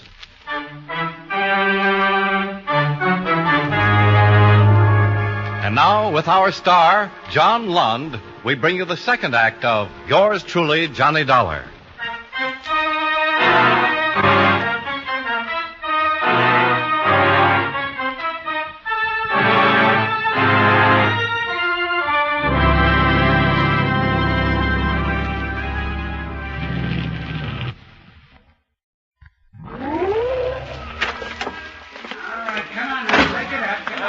You made some time, Dollar. Yeah, light traffic. Any other developments? Come on inside. The dead man was a bystander. They just took his body down. The old-timer over there is Con Robleski. He owns the place. He shot one of the toughs. He's pretty upset. There were two of them? Yeah. The other one made a run. He know me for a long time. No, look. I am good man. Where is Officer Dubek? You don't have anything to worry about, Mr. Robleski. Who is this? He's not a policeman. He's Mr. Dollar, a friend of mine. I'm sorry to hear about your trouble, Mr. Robleski. So much trouble in the world. Why there be this in my city? But I have right. I shoot this man, but I don't do wrong. Yeah, that's what I understand. They were threatening you, weren't they? They say I am foreigner. They say I pay them to work in my city. I say no. He say he fix my place like he fix some other. The Monopoly Club? Was that the name? Yes, I do not know this place, I tell him. They say, you stupid old man, you get burned down. Then my friend Carl come in. He say loud, what is? He knew something was wrong. He see me mad. They turn to him. I open drawer for gun. Carl come close to fight. Then this other, he has gun. And he shoot Carl. Then this other, he turn to me, and I shoot. But the one that shot Carl got away. He run. Now they say Carl is dead for trying to help me. It's wrong, my friend, to be dead. Why this be? This be good world.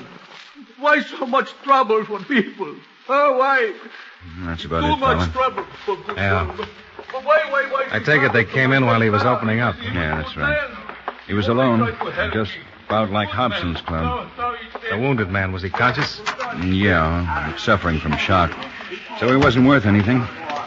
According to his wallet, he's Paul Loner, with an address in Chicago. 21 years old. Anybody spot the other one? A newsboy across the street saw him come out and run south. Not much of a description, but it fit what Robleski gave us. Roads and railways ought to be covered by now. Yeah, they were stopping cars when I came in. Yeah, Lieutenant Glass is in charge. The old warhorse can get things done in a hurry if he feels like it. I better get that car out of the middle of the street. Yeah. Loner's over at Central Emergency Hospital. We might as well go over there and wait till he can make a statement.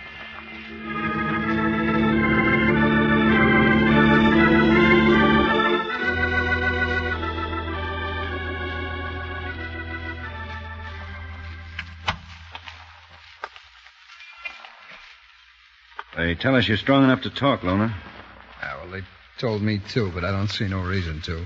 You're doing plenty of talking in the bowling alley from what we hear. I don't remember. I don't blame you. Pushing an old man around like that must be something you'd really want to forget. Go start up a parish someplace, will you? How many times have you been arrested, Loner? What difference does that make? After hearing you blab while you were passed out, they want to see how many lies you'll tell now. I didn't pass. Well, you just don't remember. You know what time it is now? I don't care what's happening. It's after 4. You were out for over an hour. You don't bluff very good. Your wife's name is Edith. How's that for bluffing? Where is your wife? Leave me alone. I hurt. The doctor said you were in good shape. It's a laugh. If you weren't, he wouldn't have let us in here. Where's your wife? I don't know. Look, you're wasting your time. I don't want to talk, and I won't. That old man you shot is dead. Did you know that? I didn't shoot nobody. What? I didn't have a gun. It was right there on the floor beside you. You're a dirty, stinking liar. I didn't have a gun. The guy that was with me, that was his gun. He shot the old man, and you know it. The report says you were there alone. That's a lie. Who was with you? Guy I teamed up with. I don't know his name. If you can prove that, it might make a difference. Can you prove it? It's true. That old guy, that Robleski, he knows it. He said you were alone. It's a lie. You're lying. If he said it, he's lying. Why should we lie? To frame me. I didn't kill him. Why should Robleski lie? I don't know, but he is. And if you guys want to, you can make him say he's lying. Maybe he wants to be sure somebody gets the electric chair for killing his friend. As long as we've got you, You're it. He knows I had a partner. My partner did most of the talking. Who was your partner? I don't know. Robleski says you talked to him. I didn't. I tell you, I didn't. Bert Lucas did the talking? Yes, Bert. Dirty, rotten. Take it easy, Lona. You knew Lucas was with me. Now we know. Oh, Sergeant, that's a little more. Yeah? I'll get verification of Lucas' name and description over to the radio office if you hang on here. Oh, Mr. Hobson, come on in. Oh, I'm sorry. Well, that's all right. Come on in. You remember Mr. Dollar? Oh, yes. I'll meet you in my office, Dollar. Yeah, I'll get there as fast as I can. Well, I owe you an apology, Mr. Hobson. Oh, no. Oh, please. No, it's your job to look into things. I shouldn't have lost my temper. Thanks. Now, will you take a look at this man? Well, yes. That's possible. Is he the one you gave the $100 to? No, I've never seen this man. You're sure? Yes, I'm positive. Did Lucas do the talking at the Monopoly Club, too, Loner? He didn't have to talk much with this jerk. Oh, no. Never mind, Mr. Hobson. Who touched off the building, you or Lucas or both of you? What's the difference? I want to know. I don't see what difference it makes now, but we both did. We did it because this jerk Hobson here went to the cops. Bert should have squeezed $500 out of you, then we'd been out of this time. Oh. That's all for now, Mr. Hobson. We'll call you down again when we pick up his partner. Well, that'll take some doing. Bert's still on his feet. That puts him way out of your client. Oh, he's a vicious type of person. Yes. Here, this way. Oh. Oh, Mr. Dollar. Yes? I will contact you later, Mr. Hobson. Yes, thank you. Yes, nurse? Maybe you better take this call. I've been trying to reach Sergeant Winnick, but he's not in his office yet. Oh, sure. What is it? It's Lona's wife. She wants to talk to somebody who's seen her husband. Oh? Where can I take it? Right over here. Okay. Hello? Hello? Hello? Who is this? This is Johnny Dollar, Mrs. Loner. How is he? Oh, he's all right. He's going to make it fine.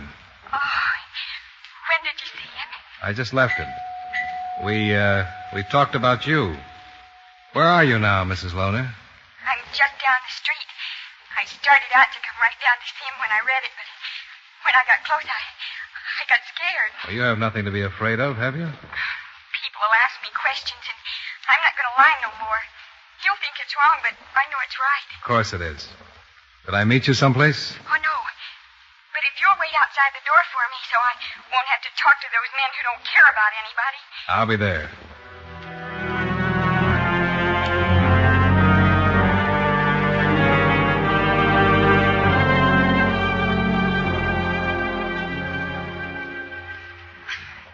I'm so mixed up, Mr. Dollar. I don't know what I'm thinking.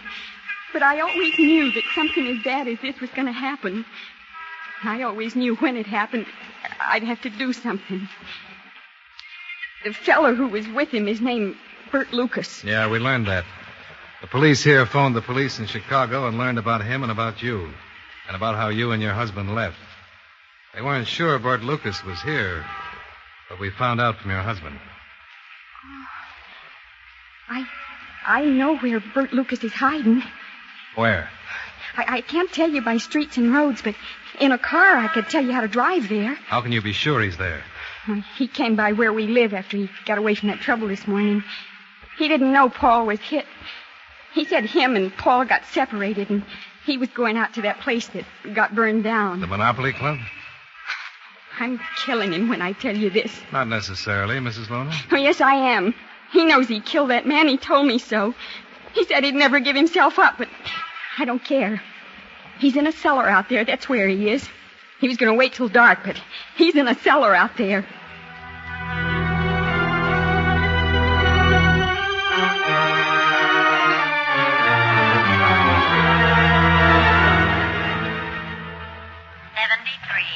Calling car 73. Ignore previous call and return to your station. Car 50, 50, what is your present location? Car 50 proceeding west on Trent Street between Hudson and Pine. Proceed to the Monopoly Club and stand by. Monopoly Club, roger. Now, that's Burnett's car. He has 3 men with him. Lucas may be hearing these cars. Any more might scare them out. Yeah. I think we better move in. I'll leave one man here with the searchlights in case we need him. Hi, Burnett. You have a Thompson? 2 of them, Sergeant. Good. And it's dark. He may try to run for it.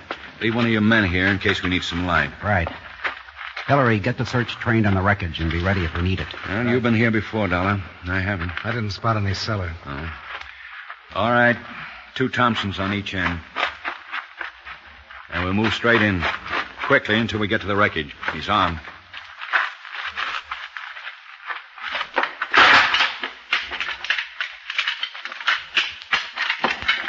Any stairway to the cellar must be in one of those 2 corners of the back wall there. Uh-huh.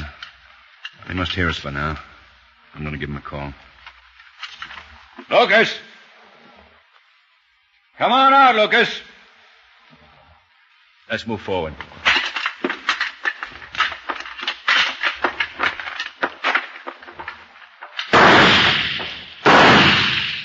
Really?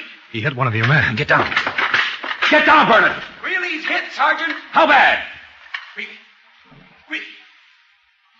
In the stomach, Sergeant. He's passed out. I saw the muzzle flashes, Sergeant. Back there. Where you can see that timber at an angle. Oh, I thought it was farther to the left. Hillary! Lights! Burnett! Cover me! Right.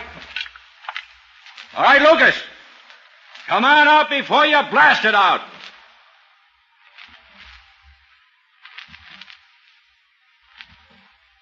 He won't come out, Sergeant. He's in too deep to... There he goes. Lucas, stop! You'll lose him. Burnett, stop him!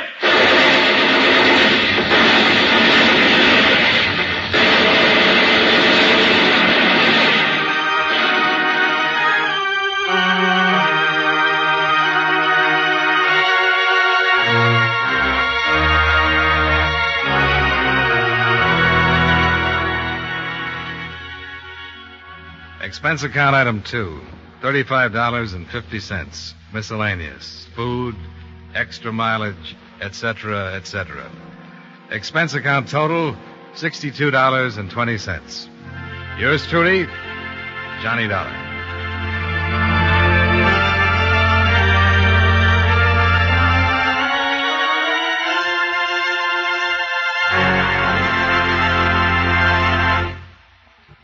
Remember, friends, Wrigley's Spearmint Chewing Gum is a refreshing, delicious treat you can enjoy just about any time.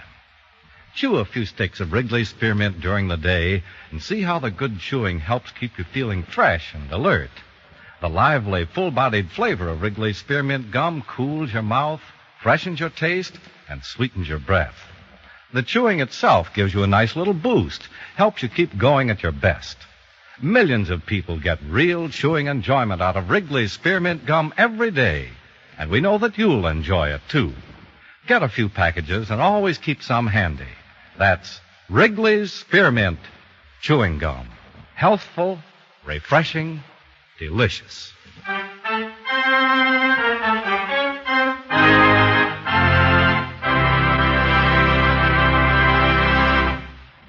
Yours truly, Johnny Dollar, brought to you by Wrigley's Spearmint Chewing Gum, stars John Lund in the title role and was written by Gil Dowd with music by Eddie Dunstetter.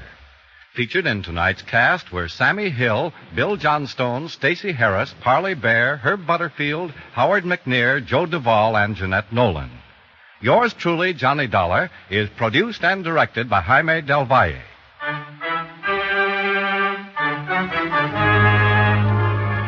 The makers of Wrigley's Spearmint Chewing Gum hope you enjoyed tonight's story of Johnny Dollar and that you're enjoying delicious Wrigley's Spearmint Gum every day. This is Charles Lyon, inviting you to join us again next week at this same time when, from Hollywood, John Lund returns as... Yours truly, Johnny Dollar. This is the CBS Radio Network.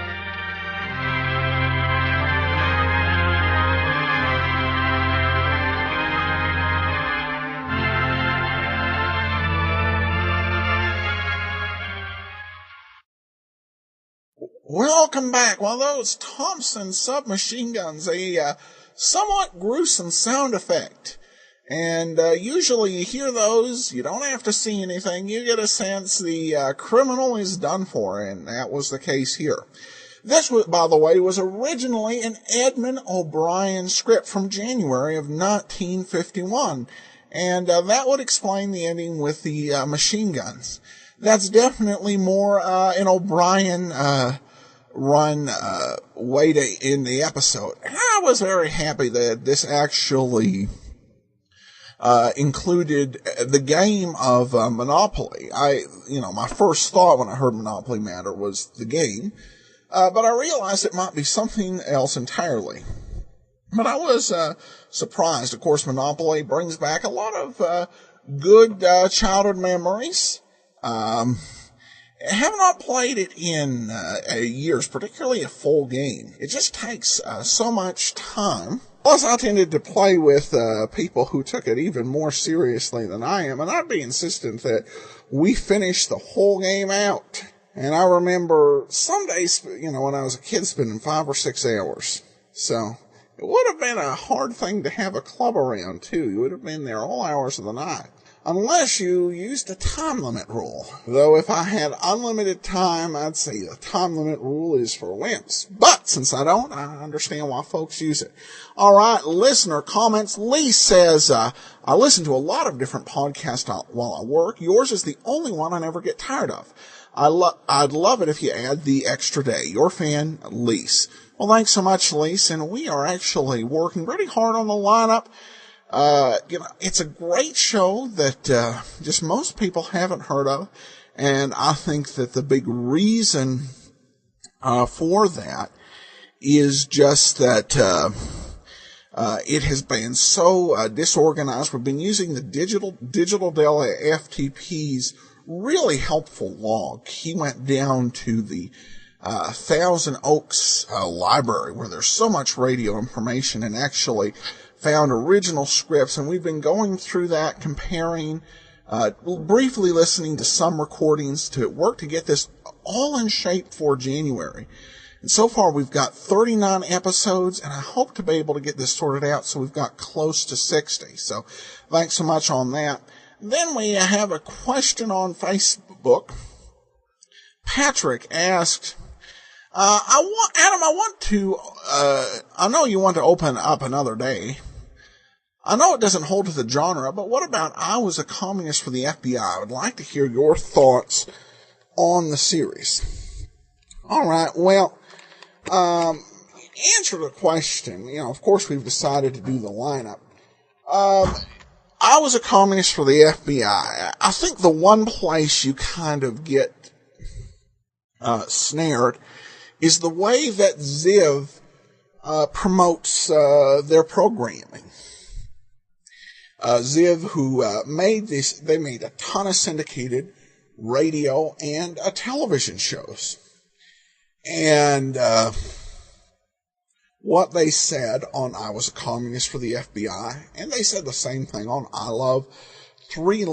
Led 3 Lives, that these were basically based on cases that had actually happened to the people who were involved in this spying for the FBI on the communists in the United States. The truth, and they did this also. There was another show with a lawyer who solved crimes and got the innocent off. You watch enough episodes of any of these shows, and you come to realize that this all couldn't possibly be true. And what Ziv in practicality meant is that, yes, there was a Matt Svedek in I Was a Communist for the FBI. That part, who spied for the FBI and the Communist Party. That part was the true part. The rest of it, for the most part, was fictional. And so you have to realize that. It was a fictional show.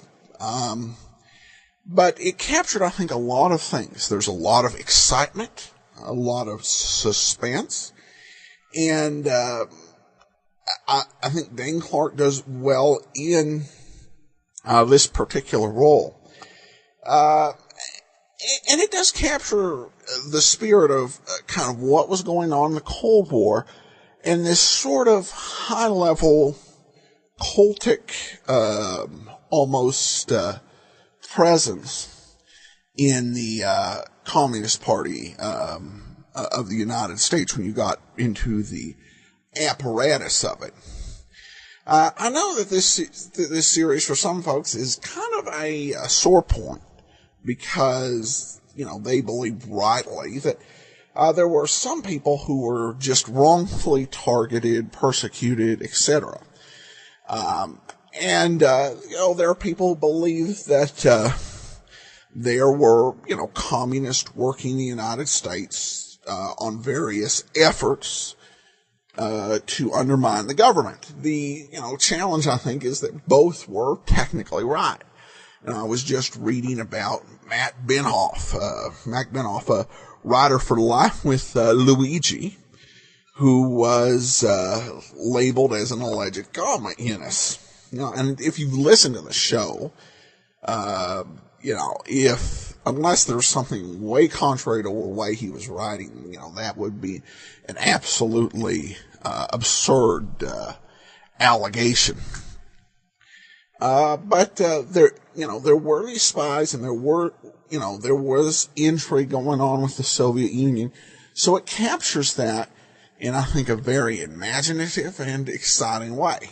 As Patrick said, it doesn't quite fit the great detectives of old-time radio. I'd be open to doing it on another podcast. The big problem with that one is that's another one that Radio Spirits, this is a newer one. The Shadow, of course, is one the Radio Spirits has claimed, controls, copyrights, etc. over. They've also claimed that over I Was a Communist for the FBI.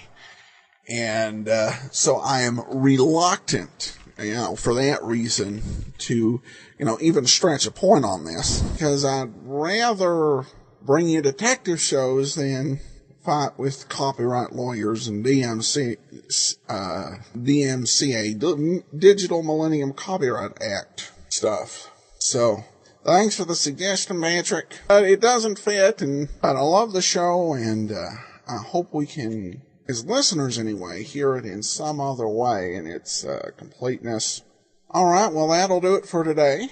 Join us back here on Monday for The Adventures of Frank Race. And coming next Tuesday, it's the Fat Man. Listener support campaign, support.greatdetectives.net. Thanks for all your support. Follow us on Twitter or Radio Detectives, and give us a call, 208-991-4783. From Boise, Idaho, this is your host, Adam Graham, signing off. Idaho, this is your host, Adam Graham, signing off. Idaho, this is your host, Adam Graham, signing off. Idaho, this is your host, Adam Graham, signing off. Idaho, this is your host, Adam Graham, signing off.